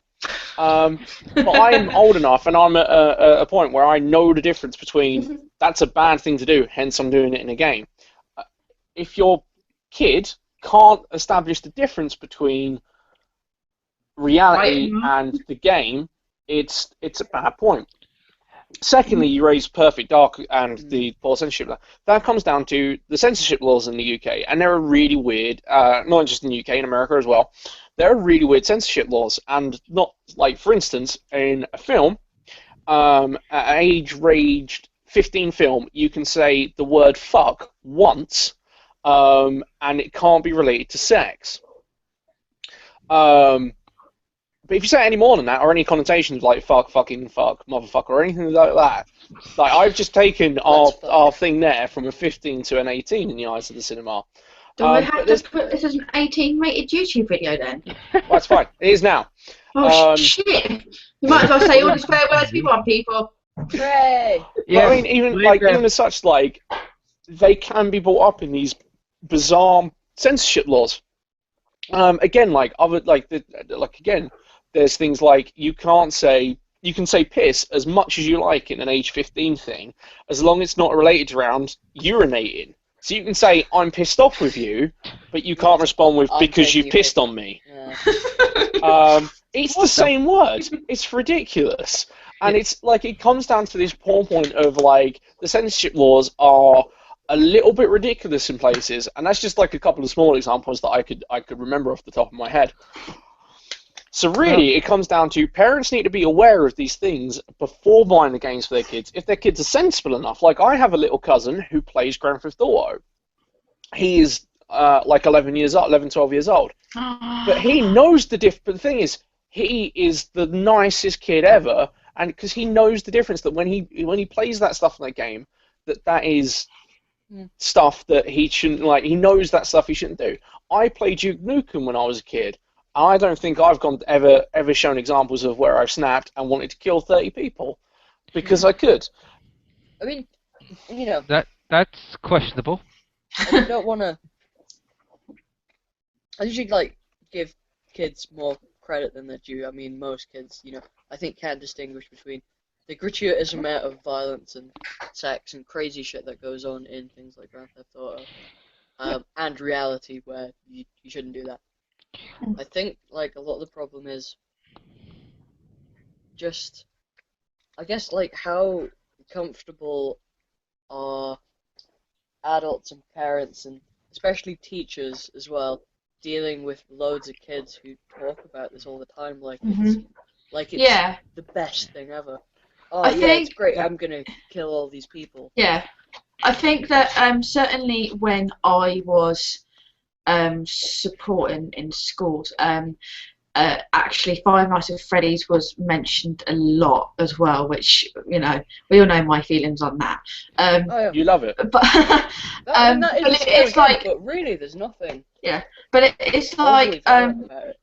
but you think about the plot behind Five Nights at Freddy's, that is fairly fucking gruesome. See, that is largely fan speculation on that plot.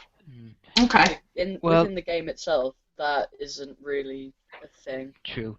Massively.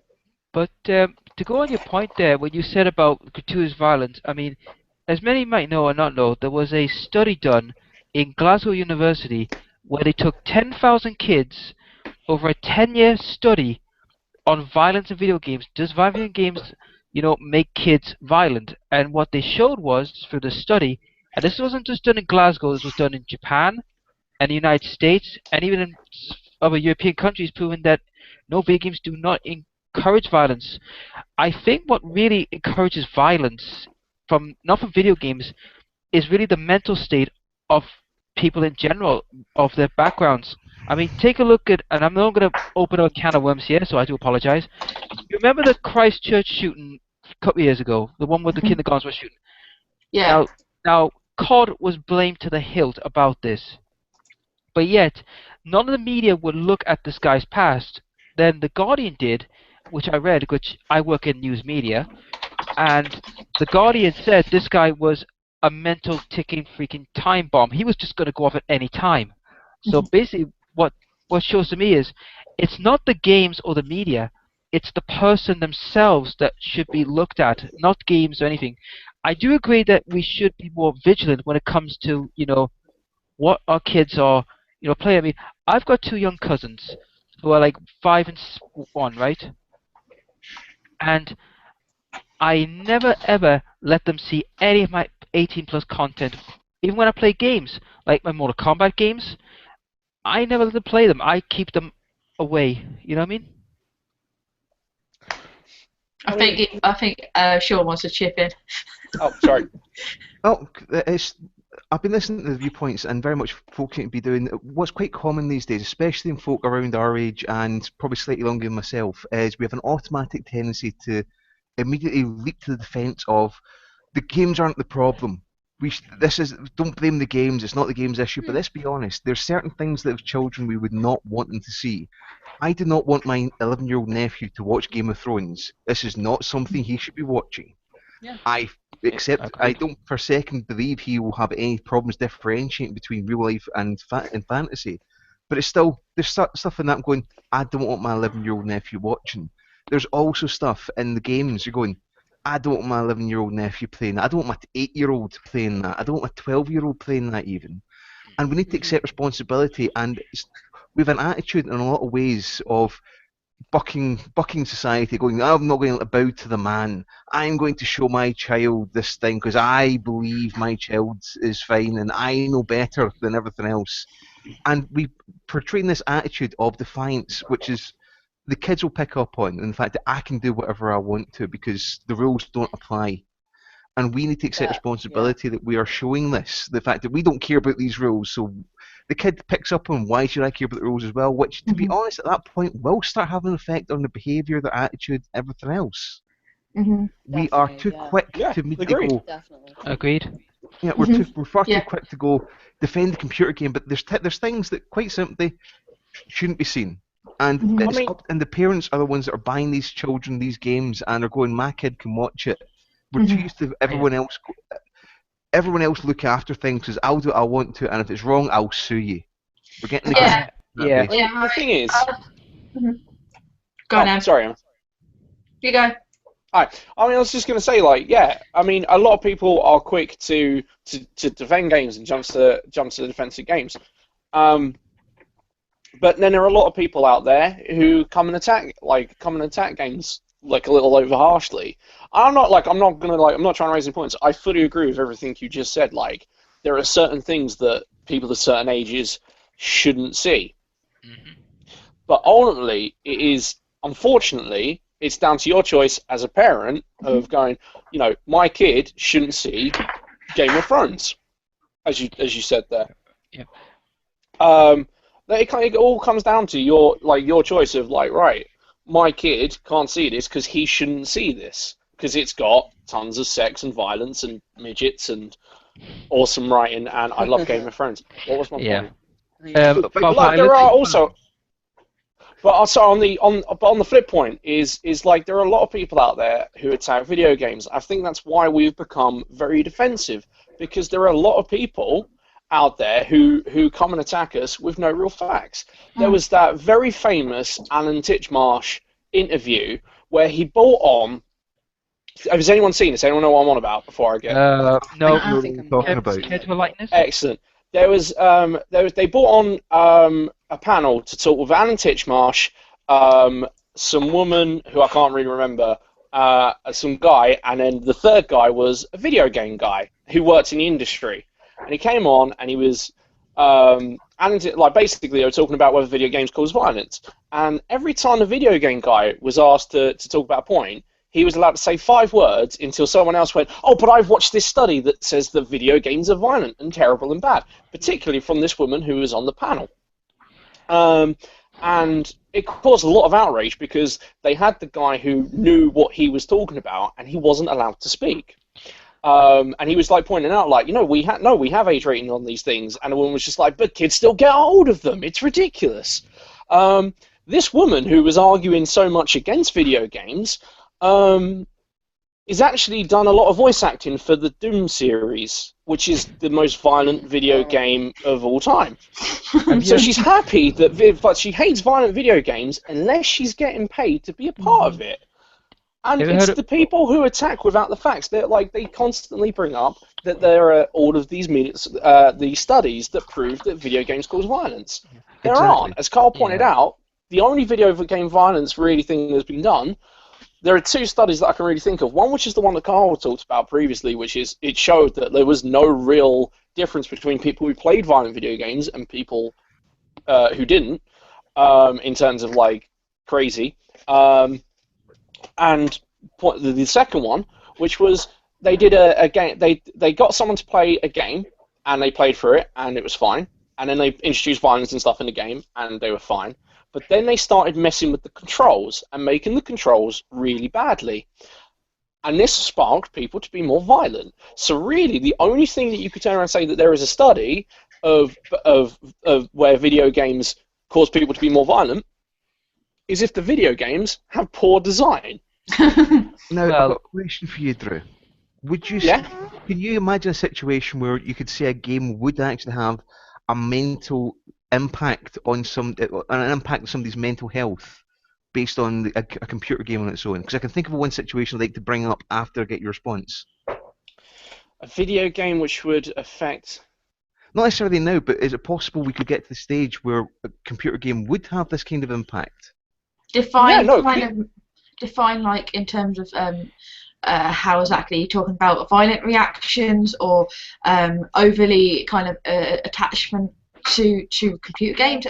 I would say what I'm thinking of there is more fact that maybe somebody could be traumatized by it. Maybe somebody could be desensitized to actually shooting at people. Do you think a game could get to that stage?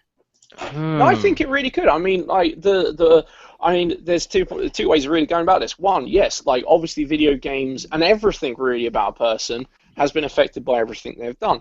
Some people might get desensitized by having played a lot of shooter games to being able to pull the trigger. I don't argue that.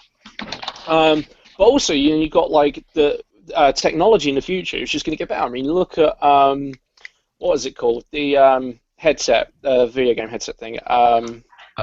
Oculus Rift, is it? Oculus Rift. Yeah. there's a lot of people who have looked at the Oculus Rift and they feel that they're more in the game. So yes, they could be more traumatized. I would never want to play the likes of Five Nights at Freddy's on an Oculus Rift because that would scare the living crap out of me. I think, yeah, we'll probably see you like flying up the damn ceiling if you played it. And I listened to like the Rooster Teeth, the Achievement Hunter guys on that channel. They were saying that on the PC version of Grand Theft Auto 5, it is built to be able to mod it for Oculus Rift, so you can play it with Oculus Rift. So as you're looking around, the character that's around, it's all in first-person view. And they were saying that, like, when they were going out and they started experimenting with this, and it's not perfect, but they said that it felt very wrong whenever they went to, like, they were playing a mission where they had to shoot some people. It felt very wrong of them to be shooting the people because it felt so realistic. That's quite scary. When games get to that point, yes, I imagine that they will be. What I'm saying is, the more technology advances, the more people can be and will be infected. The more realistic the simulation of what's happening is going And at this point, would you say at that point there's a legitimate point? Sorry, I'll start again without saying point nearly as often. Do you think at that stage we could be at the point where there's a reason to say we need to tone down the violence in these games because free people is having an impact? Yeah, when it gets to that point, when you're playing on the Oculus Rift, I do think that maybe the violence needs to be.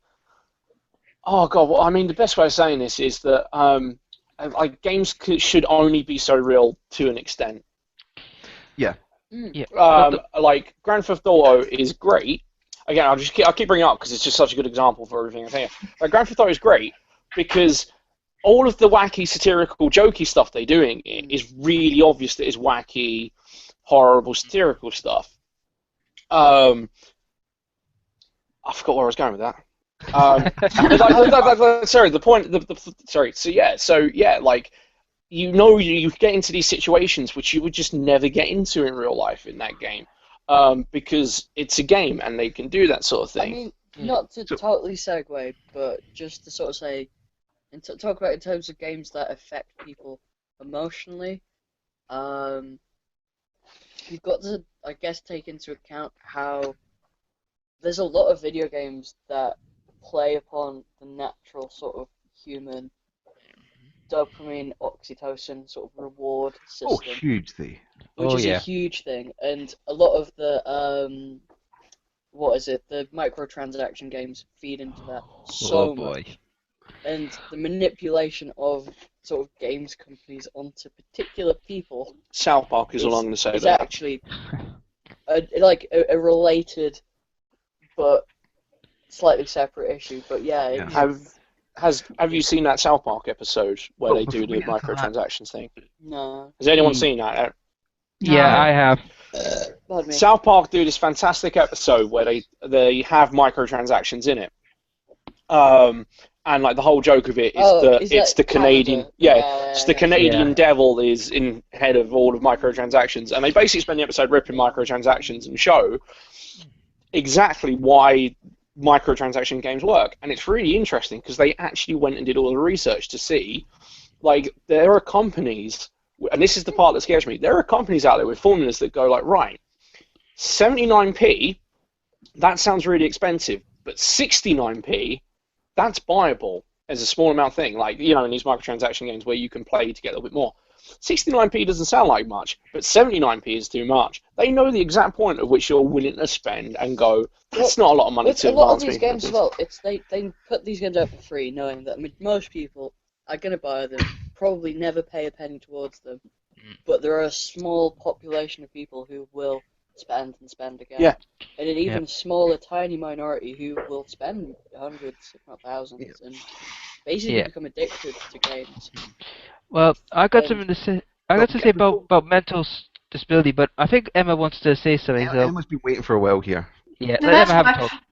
I will have a rant about microtransactions in a minute, but in terms of the parents thing, and the sort of point I was going to come up with, I just had to remember it because I was too busy kind of raging in my head about microtransactions. it's quite interesting to say, obviously, that parents will ultimately have the choice to buy these games.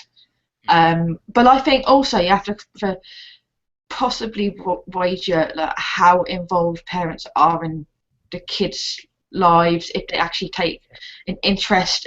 I mean, I've worked in customer service quite a lot. I worked for a restaurant. I'm not going to say which one because obviously I don't really want to advertise That's fine. We don't hear. companies and all that. No, we don't advertise. No, We it's don't want fine. to hear about McDonald's. I mean, Fuck off. Yeah. I never worked for fucking McDonald's in my life. Anyway, Right. yeah, but it was really quite an eye opener in the cinemas that I've worked in and the restaurants I've worked in to see how very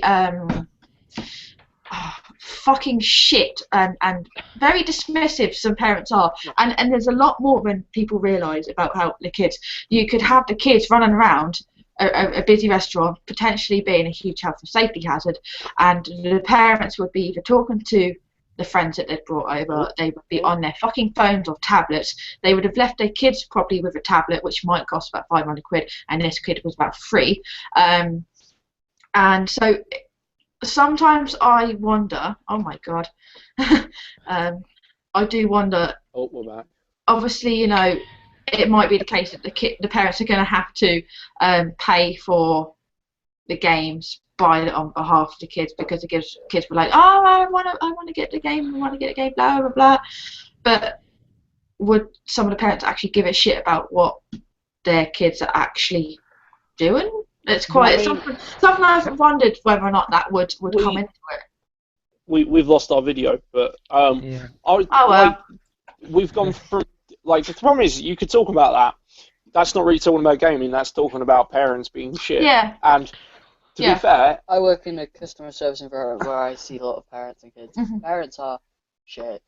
Yeah. like there are some people I see on a daily basis that I just think like, wow, you got knocked up like Oh boy. way too early, and you are clearly not ready for the responsibility of being a parent. When today I walked to work and I saw a kid nearly run into the road because the parent was on the phone and didn't want to say, hang on a minute, my kid is walking next to a busy road. I think I may have to hold his hand. I will spend a second just to point out none of us here are parents, and No.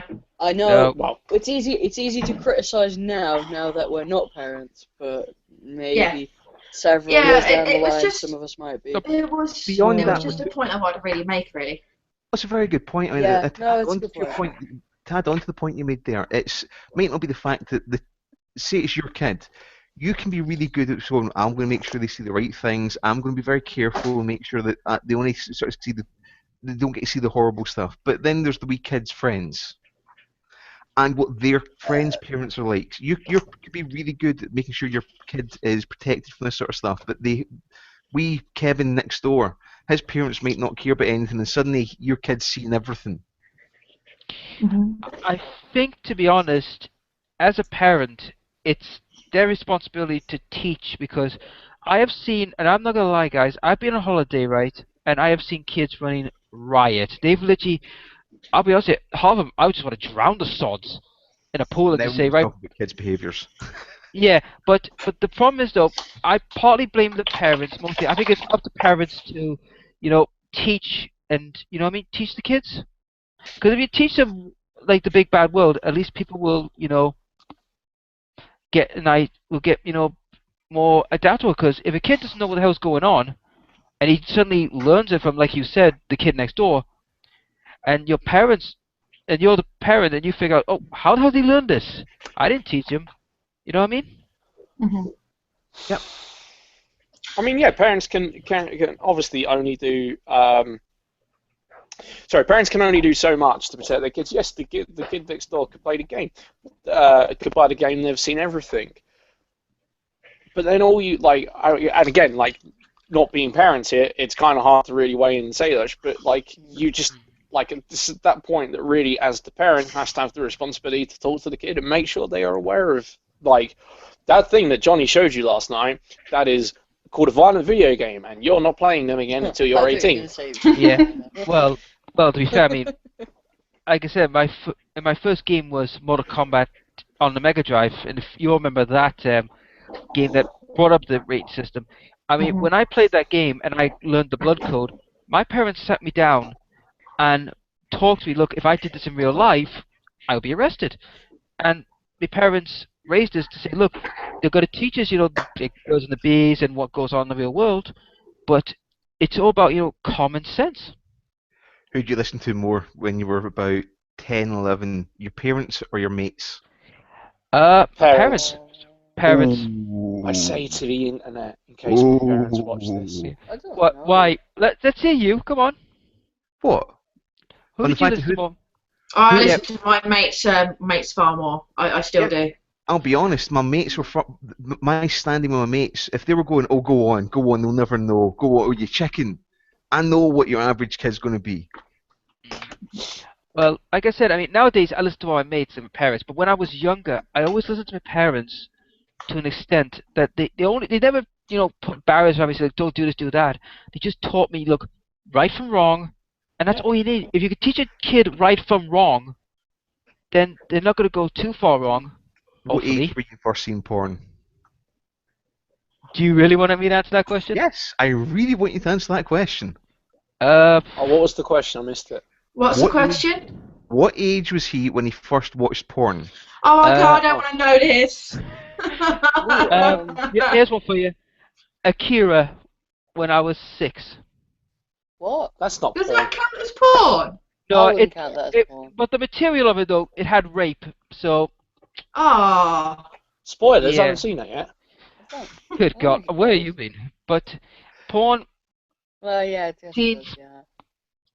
Teens. Yeah. Okay, you seem being bashful. Were you young enough that your parents would have said you shouldn't be watching it, and you watched it anyway? well, I did it. I was in secret a long time ago. But the thing is, though, like I said, when we're all teens, let's be honest, we're all teens. We all do crazy things and crazy shit when we're teens. So I at that think- point, you're saying we do listen to our friends more than our parents there. Mm-hmm. Just check.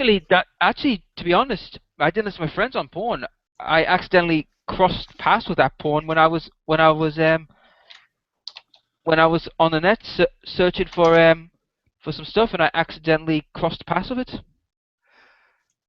Okay, I see. When I was young enough that this was a factor, the internet wasn't enough for porn, but there was plenty of things that we do listen to our friends more. We do stuff that our parents wouldn't be happy with us doing. It's too pat to go. My parents sat me down, and I've been a good boy ever since, because we all know we've not been. No. But the thing is, like I said, my parents taught me right from wrong, and like I said, my parents allow me to do what I want to do, but they did tell me that there are certain things you shouldn't be doing that could end up you getting into trouble. And to be honest, I took the lessons to heart, and I learned. I mean, let's be honest, right? There's one day, right? There are certain things that I won't do unless there's valid reason. You know what I mean? Like I obey the laws. I obey the laws of the land. But sometimes I will break them if I have to. You know what I mean? If no other choice. I'm getting freaked out by this porn thing. Yeah, this is a game. I mean, we're not talking about any porn my simulators here. Unless you want It's to. because you two cameras are obsessed with porn. You can't see past that. I want to bring it back to when you guys were talking about microtransactions, because this has pissed me off. This is like my big issue at the moment with games, is that I have a Kindle which has the Simpsons Tapped Out game. I don't know if all of you will have heard of that. And right now, I mean, it's been an ongoing issue apparently through for quite a lot of people, is that it won't let you log on. It says your username or password's invalid. And basically, if you have spent money, and this is an issue that apparently EA haven't resolved in about 2 years, God. and I'm like, I paid fucking money for this. You know, I paid for these stupid donuts, which don't cost 69p, I should add, true, because they cost way more than that. And so I kind of think that it's very clever how they do it in terms of getting people to buy, and obviously they'll give freebies out occasionally, but they've got the events during the year. They'll encourage people to spend so that they can get all the free shit.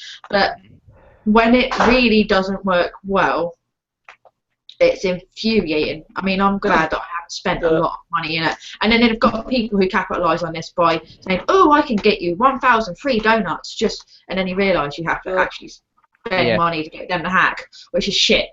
The problem is most games set up like this, they aren't proper, they aren't games. They are just ways of you spending money. Yeah. They're all set up with very, very simple things like tapped out. Like, Emma, describe to me what you do on average in tapped out. Not like not the game or anything like that, but just literally you log on to tapped out. What are the things that you do? Well, I can't right now because my fucking password apparently isn't valid. So, right. Well, if you could. Well, you're basically at the moment there's the Sideshow Bob event at the moment. So you're basically trying to complete quests by doing certain things, sending people to do jobs, squishing Bob clones to get stuff, so that eventually you can accumulate enough to get certain prizes. Obviously, if you have donuts to speed it up, that's where you're going to get all of them. So you send characters. The way I see that game and a lot of other games that I like it is you press a button, you wait a certain amount of time, and then you get to press the button again. Yeah. And then you wait incrementally longer amounts of time to press the button. And you can speed up the amount of time you wait to press the button by spending actual money. Of which they will give you... I have played a lot of games like this. I do quite enjoy them, but it's basically playing on that. Ooh, you get to press the button and something shiny happens, and your brain lights up with loads of lovely chemicals. But then the thing is because that's the basic science behind it, is that you go, I've pressed the button, and now I have to wait 2 minutes. I press the button again. But then they go right, now you have to wait 2 days or give us £5. And you're like, I could give you £5 and then I get to press the button again and it'll be great because I'll press that button. And then all that's waiting for you is the next wait for you to press the button. And that's all that microtransaction games are. That's all they fall down into.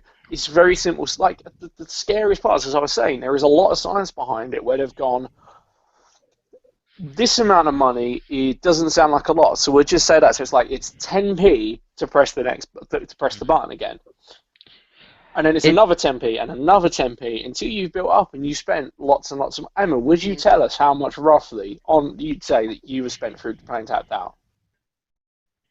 £3.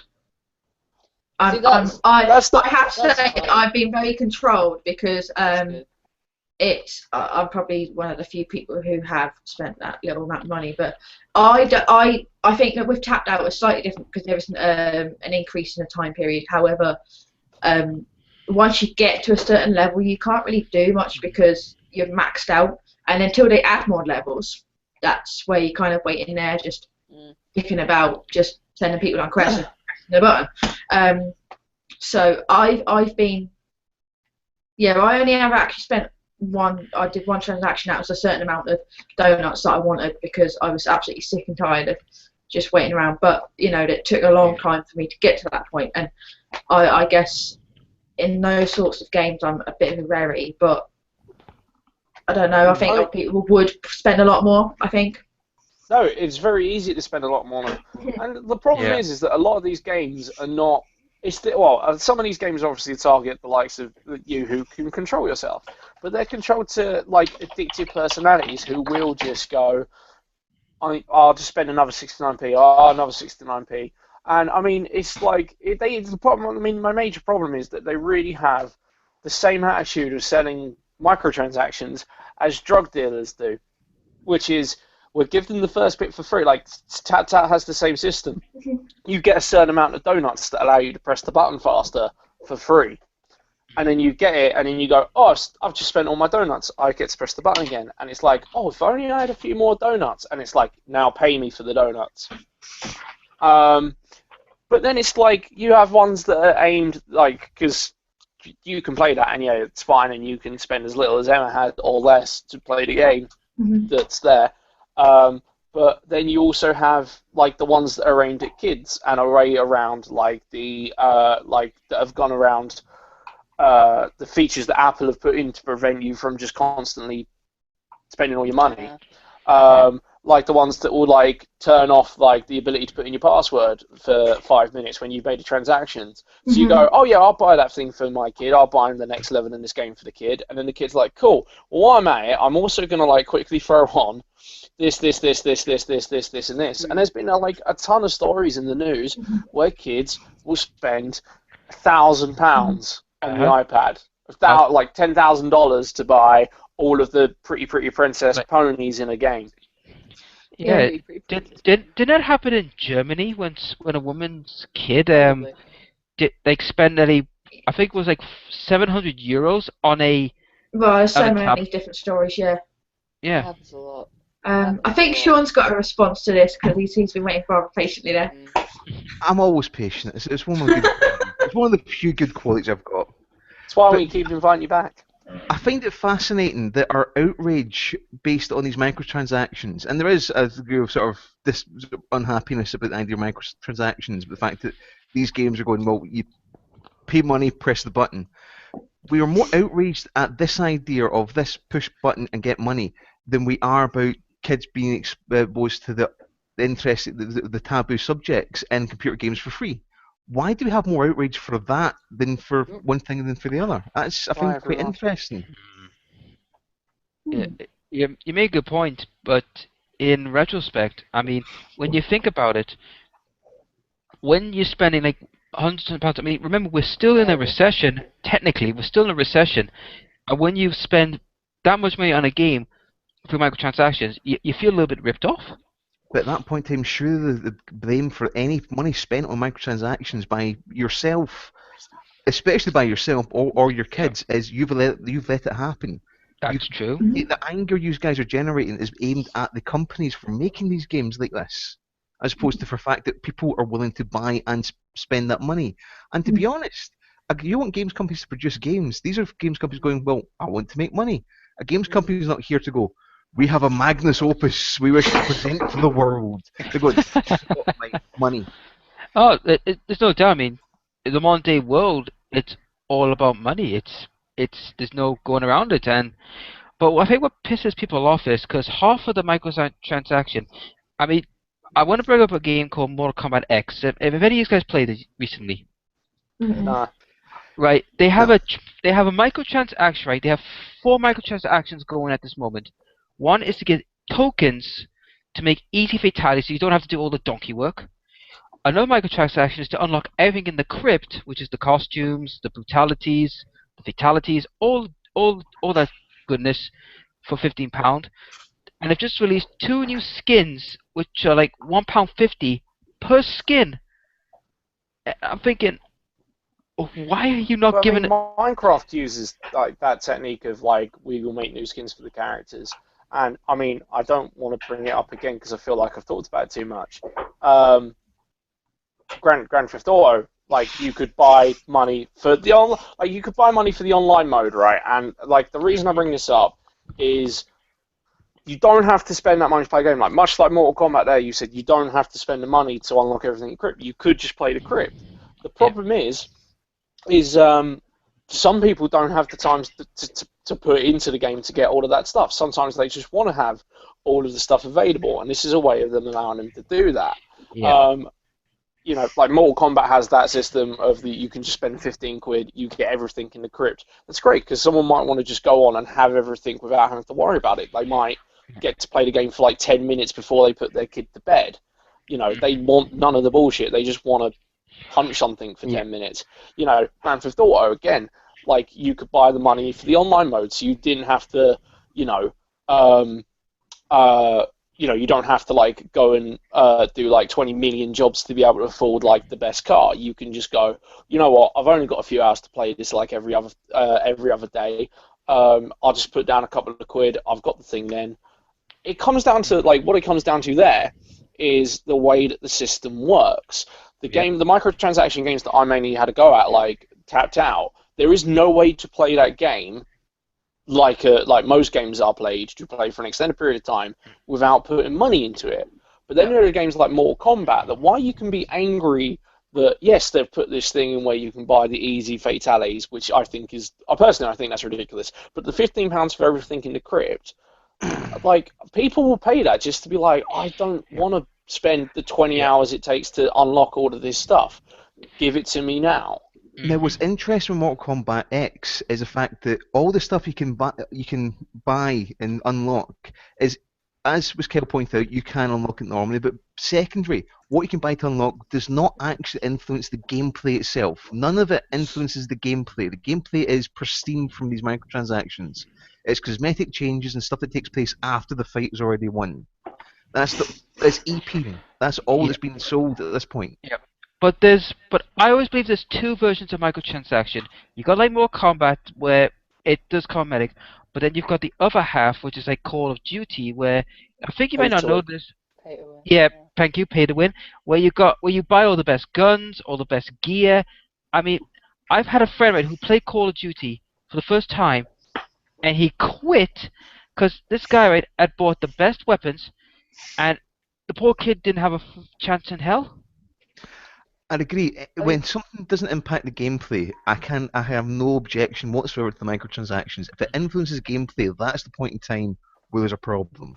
You see, like, because I mean, one of the best sort of pay-to-wins at the moment, I guess, is Hearthstone. Quite a few of us here, I guess, play Hearthstone, which is very much pay-to-win. Becca plays it. But To a large really, extent, then, that's just copying Magic and how Magic is set up.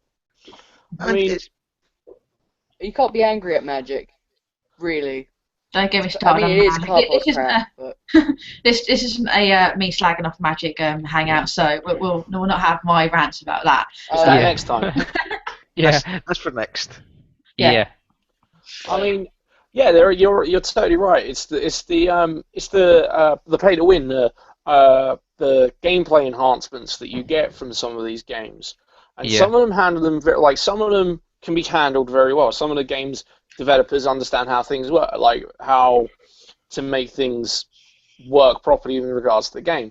There is a game, I think it's called Loadout, which is a completely free-to-buy game, but it has microtransactions into it. And Loadout is a game where you can make your own weapons in it, and you can buy all different stats for the weapons. And I could go on for that. But basically, all of that side of it is the free stuff. The paid stuff is all of the cosmetic changes, which, again, is a very nice way of doing things. So like games like that, they're great for that sort of thing. It is the ones like Hearthstone, where you can just go, do you know what, 50 quid, and then I've got all of the cards I ever need, I'm going to continue to win this game. So, and I think there has to be a finite way of, I mean, not necessarily Hearthstone as such, but like, there is an issue where people will do this to win the games, and to be fair, at the end of the day, it's their money. If they really want to spend £10 so that they can beat 10 people they will never see online at a game, then that games company has earned all of your stupid money. Yeah, I mean, it proves the point there, Drew, because earlier today, I mean, I was playing Hearthstone, and you were watching me play, and the first deck I ran into was the Mech Mage, which is currently the top tier deck, and I think to myself, he's either earned it through the hard way, or most likely he's paid for it, and I just got easily crushed, and it's just, to me, it's like soul destroying. Oh, it's soul destroying to you. I mean, and that's again like that. I mean, like you come down to the point there where Hearthstone has a matchmaking thing that doesn't always seem to work. But anyway, we could talk about this all day. There's no real good answer to microtransactions. No, there's never. Apart from avoid the ones that are obvious addiction quality ones, and unfortunately, you just have to put up with a few games where people can pay to beat you, and if they're willing to really do that, then it's fair enough on them. They lost more money than you did to play that game. Yeah. So, are there any other sort of major games issues that people want to bring up before I go to bed? I think it's probably it's past midnight. We're probably looking at bedtime. Yeah. I think I best get going myself because I got work in 4 hours. Oh, But my dear. yeah, Fun. Yeah. oh, it's always it's 4 hours. It's like 4 o'clock every morning for me when I work. So Mhm. The only thing really is that I could think to bring up is the point. Like, games are fantastic. It wasn't a challenge, Games... Drew. No. I know it wasn't a challenge. I was just saying. I just quickly wanted It's to alright say if he keeps talking for long. I'll push off the chair and gag him. I would have been finished by now. I thought you'd be doing that after the camera went off. no, do it. That'll be great entertainment. No, it's just funny. Games are fantastic. We spent a lot of time tonight bitching about them and all of these terrible things, but we've got to remember that games are a wonderful thing, and we should keep on playing them because they're great. Mhm. As long as we don't get people, white knighting stupid shit. You know what I mean? I think Yeah. the moral of the story is don't swat. Don't be a dick. Is the moral That's of the the story of life. That's the moral of life. Don't be a dick. Don't be a dick. Yeah. Yeah. Yeah. Okay. Unless your name's Richard, but Yeah, you don't have no choice. Yeah, man, that's true. man, you're getting picked on a lot there, mate. Yeah. What? Who's Richard? Yeah, I was gonna say what? Who is Richard? Yeah. I think we're all mentally screwed from being up late. I think. Yeah. Right. Okay. Well, I think on that note, I think we'll probably have to call it a night because I have to go to LARP tomorrow, and that's going to be interesting. I want to LARP. Yeah, you can go to that thing that my things have been sold at. The Minecraft thing, Minecraft thing this weekend. I don't have £18 to spend on a ticket. You can be the free child then. Yes, because my beard often lets me get away with child. Yeah. You'll be my free child. Yeah. Well, Bye, thanks everyone. guys. Thanks guys for being a part of it. And thanks anyone who decided they're going to watch this debacle. I guess if anyone's got any suggestions for the next one, apart from me bitching about Magic the Gathering, that'd be great. No, that's the best one. Yeah. And if anyone wants to be a part of the panel, feel free to poke me on the Facebook page, subscribe and all that stuff. I want to get to 100 subscribers before June, because I've got a video planned for a celebration. So, yeah, that'd be good. Hey, good luck with that. Awesome. Right, I'm going to stop the broadcast now if I can figure out how to. There we go. Night, everyone. Good night. Bye.